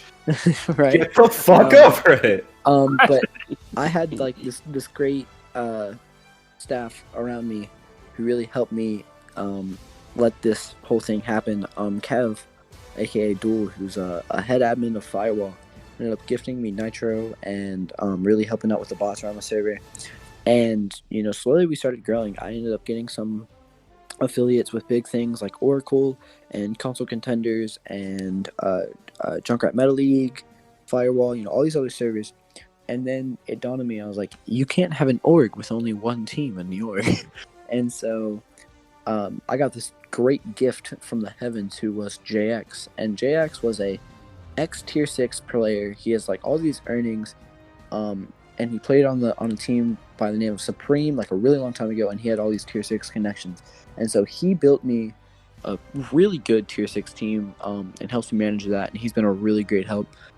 And I had Eco, who's an ex-player of Foresight, help me build a tier 5 team, which is currently in the making. We are the tier 4 team, Foresight, for the org. We also have Golden Eyes, who has played in Firewall with us, Lionhardt and Foresight. And then a tier 2 team by the name of Spartans. And all of the teams right now are actually doing really, really well, except for Golden Eyes. But we've we've I feel like I felt bad because I felt like we almost neglected them in a way because we never really gave them any resources, which is definitely our job as an org. And we finally just found them coaches and a bunch of other things. I think they're really starting to pick up pace. When it comes to your question about becoming a league, I would like to keep it strictly an org for now and just build on the communities that we have and just the people that are in the community, because I'm not trying to stay strictly Overwatch. We just made our first or are making our first Hyperscape team, and we plan on making one of our other rosters for our first Rogue company team. And I think it was all just sort of made just to sort of hype and bring up a community and just become one giant family. And I think that's what's really happening here. I mean, we've grown a lot in the last few days. We've gained about 70 members. We're at 160 right now, and it's been great. Well, I think we're going to take some baby steps. I don't see us branching out into other consoles or anything yet, but maybe after Tier 3 has run its course over the next 4 or 5 months, maybe it would be interesting to have an academy team like the Lions Cubs or something like that. Nobody would want to play for a team named that, but thematically that would sound great. All I hear is, I'm not ready to babysit 12 more people, coward. Oh no, dude! Trust me. Go spend the rest of your life suffering, trying your best for these ungrateful assholes who don't trust you. I'm gonna say this now. If I can manage 4 teams at the same time on 2 different platforms, you could do it too. Yeah, Okay. I mean, Kira can also do a My podcast. wife would shoot me. My wife would absolutely shoot me if I took on that much stuff. Like, I'm already skating on thin ice with a podcast and a Tier 3 team and 3 leagues. I go like, hey, honey, I have a whole group of Lions Cubs that I get to run. I guess that's where where you I find just staff. adopted 12 men on the internet. Do you mind if I I'll be right back? That's what it feels like. That's what it feels like. She'll mention them. She'll mention them by name, it's like my other 12 kids that I've got on the internet. Isn't it the weirdest thing when someone in real life messes? So, like, I love my mom to death, and she tries to keep up with the Overwatch. God bless her. But, like, like I said, I just moved in to help with bills and stuff. So, like, she was like, hey, how's Zach the Turtle? And I just looked at her like she had a stroke or like a tentacle growing out of her head. And I'm like, what? And she goes, that's your main tank, right? And I'm like, Mom, you're 48. What are you doing? And she's like, is that wrong? And I'm like, no, it's right. It's terrifying. Stop. Like, It's epic. Now, my next question I'll just is, say why this just for. If we carry on, I'll just say this for Omega. You should make a Fall Guys team. Too bad they don't have competitive Fall Guys yet. Yeah. Otherwise, I would. Dude, Well, I make a literally team got ready for it. I got raged in the DMs asking for a Fall Guys team, and I'm like, dude, I'm pretty sure they don't even have custom lobbies. They don't, but lobbies when you is do, you trash. better know. Lionhardt's gonna be at the top. For like 2 weeks straight, my DMs were just constantly like, yo, Fall Guys team. I'm like, the servers can't even handle it yet, god damn it. just synchronize your X presses. You'll all get in the same lobby. Probably, you're fine. 3, 2, 1. Yes. Just say no SR limit. I can actually play for Lionhardt now. Fall Guys is the best non-Overwatch game to play to build team synergy, build or communication angry. strength, and rotations. Fuck that. We just start pulling each other back. No, You're winning that one.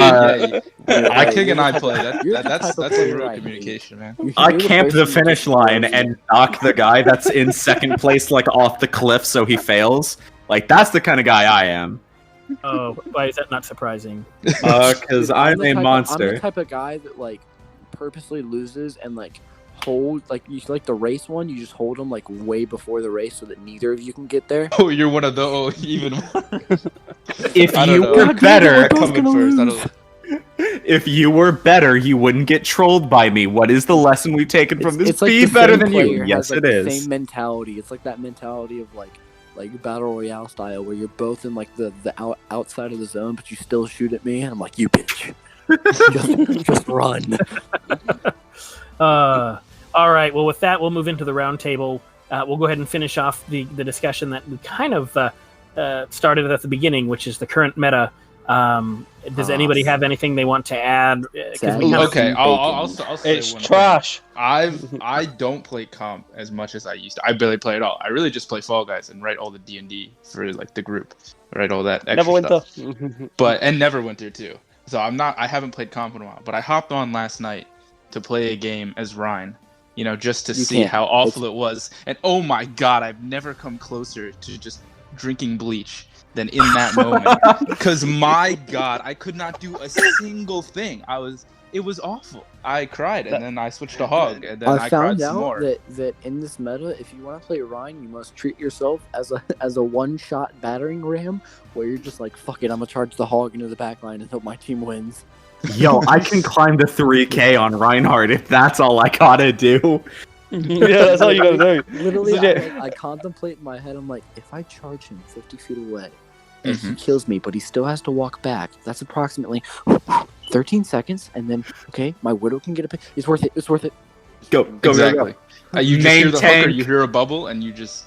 Yeah, main tank. Omega, now you know why I retired as a player. Yeah, no, I see now. That was like my one. Because I can't play my role. Like, okay. I had So- definitely thought about let's- retiring. So for the people that are watching this that like aren't in a league and like haven't picked up Overwatch in like a couple of days, or you're like low enough rank where you're like, Roadhog Zarya, I see that all the time. What do you mean? Current meta is Roadhog Zarya, it's Mercy Ana, and it's Widowmaker with like basically any other DPS. I And heard differently. I think what I've heard from contenders coaches and some other people that I've talked to is that it's it's Hog Zarya, but Sombra is absolutely needed, and that you have to have a Sombra. Like the main comp that I've seen is Hog Zarya, Sombra, and then a combo of a pocketed DPS, so a pocket Ashe or a Pocket Widow. Pharah, or a pocket Widow. Yeah. So here's the thing. Okay. So I always say this. Whenever someone's like, is Sombra meta now? I'm like, Sombra is never meta in solo queue. Because I didn't know what you're talking about in solo queue. Okay, yeah, totally. But like, no, you're right that like in the higher ranks of play, so like if you're scrimming or you're coach and you're like, I don't know what this meta is, it's literally just exactly what he said. Get you a good Sombra and have fun. But Sombra's like, what's it? Like Roadhog and Sombra are on the exact opposite ends of the spectrum, right? If Roadhog is good, it's because he has nothing but solo carry potential, and he brings like nothing to the team, right? Like it's not in this meta, like in any meta, if you have a Roadhog on your team, don't give a shit about him, right? Let him go off and get solo value and put your resources into literally anyone else. He'll get kills or he'll die, and there's nothing you can do about it. Sombra is the opposite, right? Like if your team is coordinated and can get their ult combos off, like Sombra's EMP or just hacking any target is probably the most disgusting thing on this planet. And that's how Sombra is designed. Sombra has to be weak in solo queue in order for her to be good in a competitive environment with like teams or, the highest ranks where people have that kind of natural synergy where they work together. And like, that's the thing, right? In solo queue or in like mid-rank comp matches around like plats and diamonds and even a little bit into low masters, just no, no one on your team is going to back you up as Sombra. The thing with Sombra meta is like when there's a new meta, she's always the safe pick. She counters like nearly everybody in the fucking game. So like she's always a safe pick just to go with. Yeah. Never seen. Yeah, no, that's actually how I got the 4100 on PC. I played Sombra after she got her first buff, because I don't know if you guys played. You're one of them guys. When Sombra first came out, she was so bad. Like, her gun was like a gun with the spread. It was bad. But then after she got her first buff, and I would watch. I don't know if you guys ever watched Overwatch like streamers a lot, but I would watch Cody, who's like a really big Sombra player. That guy. Fucking hated him. And yeah, I would just watch him, and then I'd be like, okay, so if I constantly hack the same person and get them to leave my game, it's a 5v6. Yeah, exactly. So, Omega Diablo, what did Coach Hayes, Philly Fusion, What did he have to say about the meta when you guys went to that VOD review?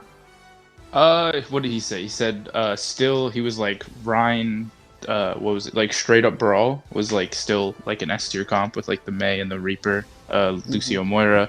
And he was like, below that is Trouble Bubble with the Hog Zarya. And then below that is Double Bubble, was basically his thing. And then, yeah, have running, specifically on Rialto, though, I think his like whole comp was Hog Zarya, Widow, Ashe, I think. Or maybe it was like that sounds about right. That sounds about right. Widow, Ashe, and then there's a Sombra right in there. And then it was just any other DPS. The thing about Rialto is that you can run everything on Rialto because you have long sidelines for snipers, you have good hiding corners and angles and positioning for flankers like Sombra, Genji, Tracer. You have high ground for dive. You can play all sorts of Brawl because there's long, narrow passageways that you can speed down, but you also have cover when you need to regen shields. Where I love playing Rialto because it's the easiest map to adapt to. Because if you're being forced off a certain comp, so say we were on, like, you know, Gibraltar and you guys forced us off dive, we don't really have something else to play. Like, you're sort of still forced on dive. But if you play Rialto, you can switch to something like Toward Brawl with, you know, some anti-dive shit or something like that, which is why I will always pick Rialto as my escort map, because Rialto is so good at, you know, being able to change what you want to play. Agreed. Yeah, there's definitely all sorts of comps that work there. That's true. Yeah. So the only problem with that Brawl comp is you have to. It's all about utilizing that mail wall. If the mail wall fucks up, the comp's dead. Yeah. He was he was speaking like theoretically played at the highest level. Yeah, that would be the greatest. And that's one of those things, right? Play. Is like the thing is whenever you see people go, "This is the best comp," and you guys nod your head and you go, "Yes, Goats comp is the best comp." And then like you see the difference between Plats playing Goats comp and like Grandmasters playing Goats comp, and you realize we're playing completely different games. Right? Like, we are playing the same heroes in completely different ways. And that's what I think when someone comes to me and they're, you know, even if they're full disclosure, I am like platinum at best. And because I spent all of my time coaching, I basically didn't play at all last season. I went on recently and I'm like 2,600 on support and like 2,300 on DPS. And I just didn't even place tank because God, no. So I'm not great or anything, but when like some diamond comes up to me and they're like, "This is what the pros are playing," and I'm like, "Yeah, the pros are," and I go, "The pros are better than you," and he's like, "Well, we should run it," and I'm like, "No, we shouldn't. Like, they're running this because their communication is insane, their positioning is crazy, their mechanics are way better than you. If you don't have insane positional knowledge, like Double Bubble is useless.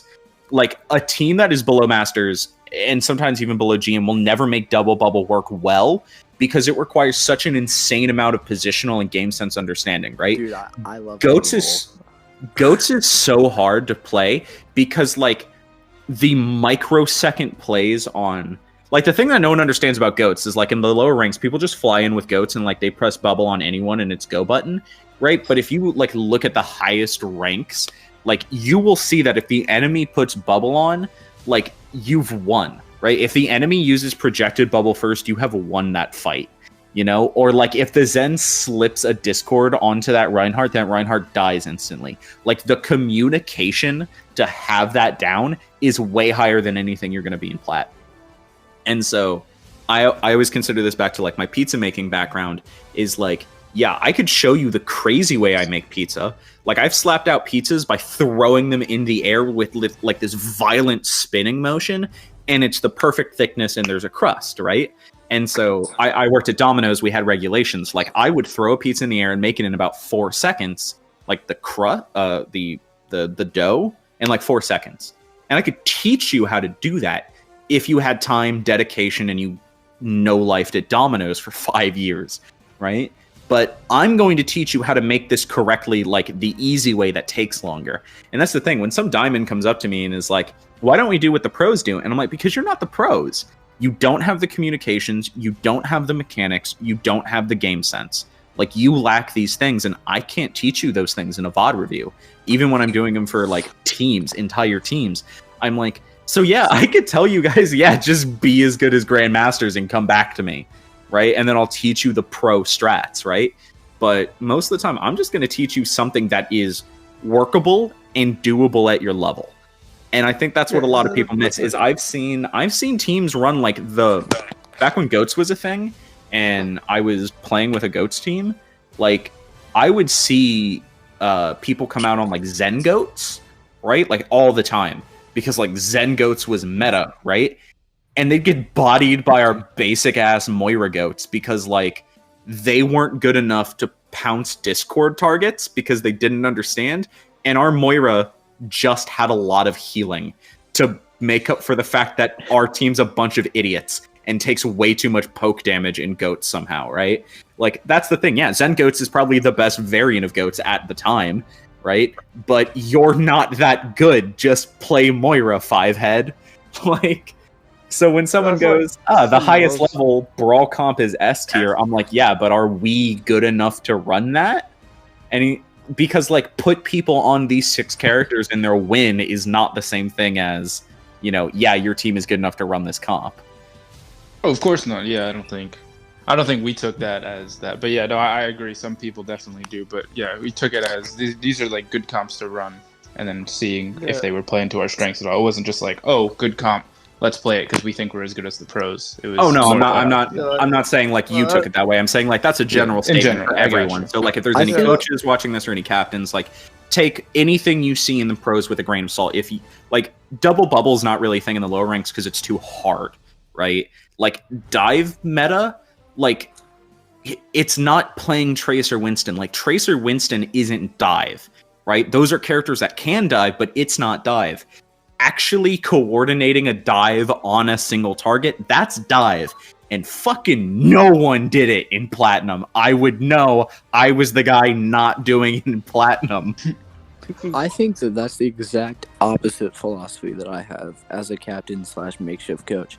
I take what I think is the best comp, and I force us to run it unless I absolutely think I can, because we were double shield Genji Ashe slaves for 5 weeks, and we were ass at it. I mean, complete ass for the first 5 days. But the thing is, we scrim 5 to 7 days every week, and so we are consistently getting better. And I think that we take that best comp and we make it our best comp, because I mean, ask Lionhardt, no shade, but we came out on double bubble, and 2 days before, we're complete ass. We came in the day before our scrim and completely rolled, and then we came in on our scrim and completely rolled on double bubble. And part of the thing that not only makes these quote-unquote meta comps the best is that not only do people, other people not run it as often, but when you see someone that runs it correctly, and I'm not saying that we played it to the fullest extent, but I think when we did play double bubble, and when we do play double bubble, we played it at a very high level compared to other people in our tier per se. Yeah, you make it good. You know, you have the improvement. Because in the end, it doesn't have to be pro level. If it works and your tier, and like, if you're the pro in your tier level and you're making it work, then it's your comp, because you don't have to. You know, you're not trying to force it on tier 5 players who will probably have a better mirror. You're trying to play it in your own comp, and I think that's always been something that my philosophy has been. Where are we ass at this? Okay, is it the best comp in the meta right now? Okay, you know what we're gonna practice? The best comp, and I think that's always been how I have been. I think that you can teach any player, unless they're completely stubborn and no hope. I think you can teach any player to run how they need to run it and play how they need to play if they're willing. And I just have that's the key though. It's always like, willing. It's you have to. The biggest problem is we play these 6 characters, we win, right? And then people going, yeah, easy clap, right? Like, you're right. Like, you're gonna be dog shit at the meta for like the first 2 days, the first week, you know, however long it takes you to get like 5, 6, 7 scrims in. Please don't have 7 scrims in 2 days. That's insane. You'll kill your players. But I think the most we've had is like, I think we had 5 in one day, and we all went to sleep at like 2 a.m. and we were like, I'm so tired. But yeah, you're right. Like, if you can teach your team how to play that, not just put them on 6 characters and expect them to be good, but like go in, understand, VOD review, get your team on the same page, understand the mechanics, understand the positioning, like get that down. Yeah, run the best comp in the game. But too many times we'll play against people and like we'll absolutely roll them running something like subpar, just some kind of brawl comp, because like we've learned it, we're good at it, and it's what works, right? And then they run the quote-unquote best thing in like the dumbest way possible. I literally saw a team run a May Reaper, Rhine Zarya, like Ana Lucio brawl, and you'd think that'd be pretty obvious, like walk forward, shoot people until they die, right? And then they sent their Reaper off on a flank. It was Lijiang Gardens, the one with the bridges. And the big thing in the middle that Reinhardt likes to spin on. Garden. Thank you. And so they sent their Reaper, like, teleported him onto point. And their Mei, like, walled in front of our team so that, like, we couldn't actually see them, which is irrelevant because, like, we walked up to them, hit them, and then Mei walled their Reinhardt off and killed their Reinhardt, right? And their Reaper off doing who knows what, like trying to hold down the point while we are massacring the rest of their team, because he's like, guys, I'm on point. Y'all wanna show up? Like I'm just vibing out here, you know? And like his whole team's dying, and I'm like, you don't know how to run this. Like, it's not that you're stupid as shit or like you're brain dead. It's like, you know, Reaper goes on flanks, so you run him on flanks, and you know Mei can like wall off sight lines to avoid taking a bunch of damage, right? But like, if you don't play it in the right way, if you don't learn, if you don't actively seek to improve yourself and your team, just putting yourself on those 6 characters is never going to be enough. Yeah. That's the one thing I love thing. most about the coach. Is like when you're trying to teach like your team how to play certain comp, like Anchor, you know, Lionhardt was already good at dive. Oh, yeah. So when you pull that double bubble on us, I was like, right, well, we're gonna try it. We're gonna learn it. We're gonna learn how to counter it, and then if they pull it out on us again, we're gonna be ready. And we went into a scrim. We was like, right, play this. You already know how to play dive. It's kind of similar. So we just saw how they played it, and then we've reviewed it. We got them into it, and then you saw us against Sunset. We managed to pull it off and make it work against Sunset. I think the hardest thing to do as any sort of coaching figure is trying to break comp habits. It's like it's trying, because people try to go back to their comfort picks, which is always, especially in this elo, all you see is Rhine Zarya, right? And so the hardest thing to do is break tanks out of that like consistent idea that you can't switch off Rhine Zarya, or you, of course Rhine Zarya is one example. You can't switch off Rhine Zarya or you lose. Or like they go Ash. Yeah. You know, like you're trying to run a dive comp and they're like, I'm dying, I'm going Ash. And I'm like, yeah, it's a dive comp. Get the fuck back on Genji. Sure. Or like the misconception where like your dive always needs a Lucio. And I'm like, actually, Lucio's not very good in dive. You should be running, especially in this match, and best comps I love for dive was I used to get teams to run it with like a Mercy Zen, but it was like, how does this ever going to work? We're going to have low heals. We run with our double bubble. Yeah, but you've got so much damage that if you're coordinate together, you just kind of kill the target instantly. What did we run against Joe with double bubble? I think it was Ryan. I'm sorry, Monkey, Zarya, Pharmacy Zen, and Tracer. That's what it was. Was this a scrim? The thing is, when you're running Zen Mercy heals, you have to make sure that your monkey is taking corners so that he doesn't take heavy poke. Yeah. Remember when we were talking about Hog Zarya lol? That's the one thing I've loved about Lionhardt the most, is like the players actually listen when we're coaching them, and like they want to get better and they listen to us all the time, no matter what we say. And if we're saying like, oh, you have to go to do this, like they go and do it the next day, and it makes me so proud as a coach. Like watching the players do that and actually listen to you. This podcast is about to be 2 hours long, boys. I feel like I agree. It already is. It's true. I all right, agree, Diablo, that is very true about just listening to the coaches. I mean, Twitch, our other DPS coach we had on last Lion Den's podcast. Yeah, he told me to take high ground, and then during Sunset, I took high ground and was able to shoot things better. And, you know, just things like that. I go high ground, I shoot. Yes. But to finish off this meta conversation, good meta, good. Bad meta's bad. This meta sucks. Play good 5-head. Think we I go was with ready. this? Yo, Exactly. Play Nice. on. Yo, I am Horizon- finding a Honor is counter fun. comp to this fucking meta. I've done it every single meta. I've always found a counter comp. I'm doing it with this one. What I've realized is that Ryan Sigma is more meta than Hog Zarya. It's just map dependent. You can Yeah, run it both. really It's is. all about CCing the Hog because Yeah. No. the We best- all know that the real comp is Roadhog plus Orisa plus Bastion. That is the meta killer, guys. We are all aware that Orisa is violent.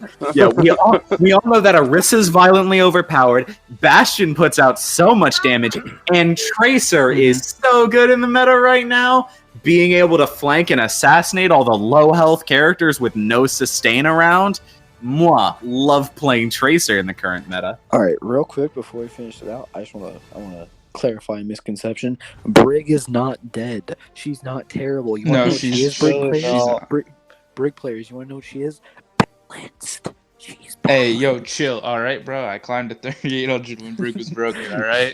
That's You the know what only. Brig is? She's not Satan anymore. No, she isn't. Yeah, you have to play her more respectably for sure. You Yes, have to I'm actually sorry. You not. should What do you mean I WK. can't 1v1 an enemy Listen, Roadhog and no. clown on him the entire time? Yeah. Get this Should shit never out of have here. Introduced a hero that could literally frontline as a, like literally the worst thing I would see is when you play in tier 3 and like we were playing double shield and Brig would just walk out in front of their Orisa and be like la di da di da, take 1 million damage, go up, whack our tanks one time for like 18 health per second, and then you're like, okay, I'll be right back, and then just never die.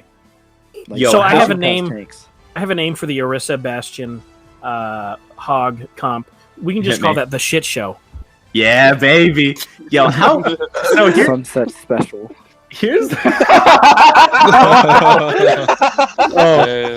here's the two problems with Overwatch's design philosophy. First of all, Sigma. How do you introduce a character to the game that's so broken that you have to nerf every shield in the game and then nerf his shield again in There's order no to point bring in him Diva into line? anymore. There's literally no point in Devo because you can eat, and then if you really need to contest high ground, you just shield it, and then Yeah. you also have CC. I mean, yeah, you And see that with then- MOBA games with the inclusion of new characters. It's just power creep. Yeah. And then Yeah, it's hard. Brigitte, right? Who looked at Brigitte and said, support?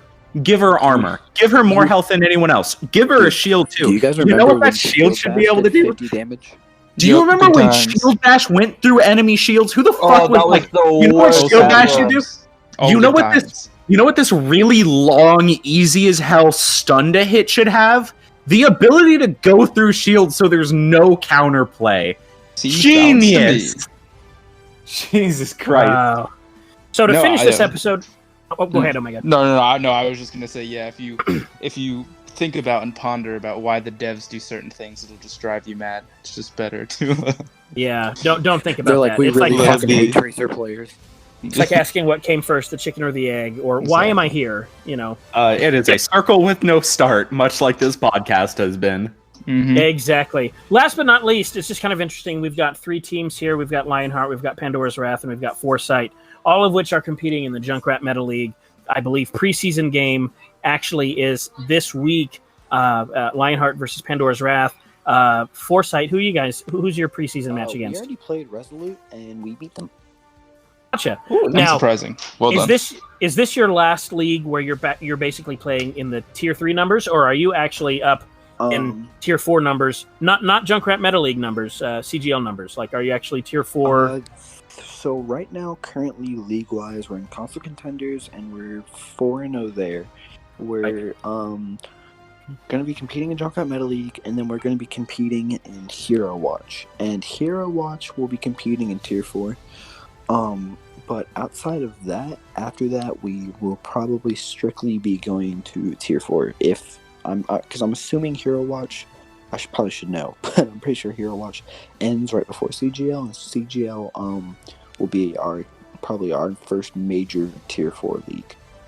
So Gotcha. yes, We plan on going into CGL as a strong tier 3 team, a solid tier 3 team. As I'm picturing everybody kind of getting solidified in tier 3. We should be able to compete pretty well. I think y'all will do really well. I think I do know that Sunset is going to be moving up with us to tier 4, which I'm really excited. I mean, Firewall has been called scuffed and all these things, and I think a lot of it was due to circumstances and like it having some unfortunate things happen. But honestly, I wouldn't trade it for anything because we've made some really great rivals and all these other things where it started out rough, but we really became close as a community, and I think I can say that about Sunset. I can say that about Lionhardt. I mean, GoldenEye is the other team that's still around is in our org, so I can really credit a lot of our success and a lot of my org success to Firewall, and I wouldn't trade it for anything.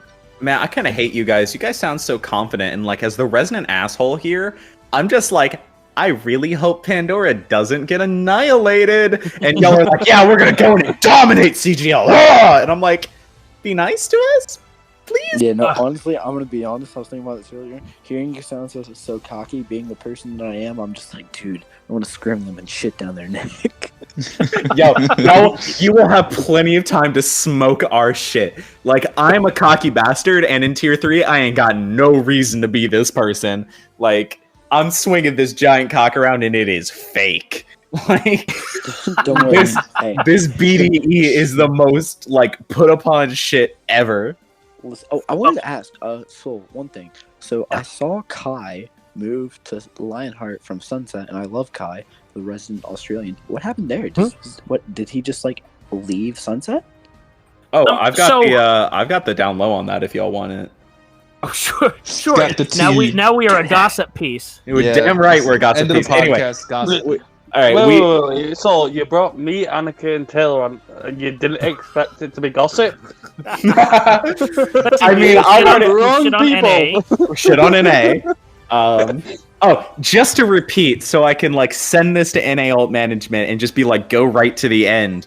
NA ult management, you're shit. Let go of Sky Blue so you can actually compete on a good team and go back to tier 2 where you belong. Just wanted to cover all those bases. I don't really have a problem with you. Please don't hate me. I love you, Kenny. Kisses. Anyway, so here's the down low on Kai. Kai is an amazing player. But the problem is that we have a lot of really good off tanks. So he's been on the bench. He just hasn't been a starter. And he still gets his playtime and stuff, but Kai is incredibly dedicated to this team. And he wanted to see it succeed. It's why he's been here as long as he has. He's been on that team for like 9 months. But he wants to be a starter. He wants to prove himself. And he's damn good. The problem is like all of our off tanks are damn good. But they're not better than me. No, they are not better than you. That is something that we appreciate. Anyway, they're all really good. And so Kai just wants to move to a place where he has a chance to, be a starter and prove that he can do it, even on 150 ping. God bless him. Well, I'm going to call out and kind of mention this. CD is moving on to real life with basketball and school and sports. So the finals was kind of his swan song, his farewell, if you will. And so with that, our other off tank besides King, Drunk Lion, is moving into the main tank role. Diablo sees huge potential there. That was my next question. that opened up a off tank spot, and I'm very happy to announce that Kai has found a home with a good team. And I'm not saying good as in just skill. I'm just saying I think will be a good fit for him. Kai fits anywhere. He's just such a nice guy. I can totally see him taking the Lionheart rhetoric. I think he's nice. He told me, he's like, look, he's like, I'm not looking just to be a starter. I'm looking to earn my place. I want to be in a spot where I'm not competing with as many off tanks. And there's only one other one, and that's Mr. King. And that's one thing that Lionheart's good at doing is it's finding maps that players are really strong on with current character or certain heroes, and we're playing to each player's strength. And that comes with its own benefits and challenges. But I look forward to playing Pandora's Wrath this week in the preseason game. I was super thrilled and just tickled pink when I found out that Pandora was joining Junkrat Meta League, because we built that relationship, 6-7 months ago. We've now got that relationship built with Foresight and some other teams. So I'm just super excited to just welcome Pandora's to Tier 3, see how you do this season against us and Foresight. And I also look forward to facing off against Foresight and console contenders here in the future. I don't know when it ends, by the way. We've played 2 I have no clue. I'm a mod. I'm a mod in that server, and I literally have no clue how many league matches we play. I'm so in the dark about that whole thing. There's like 6 teams, and we're on week 6, and we've played the same teams twice now. We've only played 4 matches, and we're on week 6 because Smurf Village refuses to schedule our match. SGO won't come in contact with me. Golden Eyes is always busy with other things, and they're in my org. I haven't been able to play like a league match in like 3 weeks. And I'm a mod. I don't even know how many league matches we play. Well, anyway, so we look forward to I'm gonna say playing Lionhardt, and then definitely not getting banned from Junkrat Meta League for spamming general chat with how scuffed the league is after we definitely don't lose. I look forward to that. If we're doing that number here, guys, I can't wait to 4-0 both of you and make it the final. We ain't making it easy this time. Yeah, definitely. We'll have after this. We'll definitely have a little bit more fire going into our next match. Listen, not to make you piss your pants or anything, but we just got actual subs for the first time in a minute, so I don't have to burn my players out. And my subs are really good. Like literally this whole time, Grand our main tank player, has been screaming at me to stop scheduling scrims. And I'm like, dude, we need to scrim. He's like, we play for like 6 hours every day. And I'm like, shut the fuck up. We've reached 2 hours. We've reached 2 hours and 5 minutes, you guys. So I'm going to call it a wrap. Lots of great content. I think we're going to end up being known for our Coach's Corner, where we just give tips and tricks this whole time. But without further ado, Diablo and Evasion say nothing and say the same thing. Yes. It's okay if you repeat it multiple times. That's how people learn. You got to hear it a few times before it sinks in. No, all right. Well, with that, I'm gonna call it a night. Diablo, let him finish. Thank you, Omega, for joining me. Of course, Taylor, always a pleasure. Diablo, Anchor, thank you so much for joining us here in the Lion's Den, and we'll see everybody next time. See you.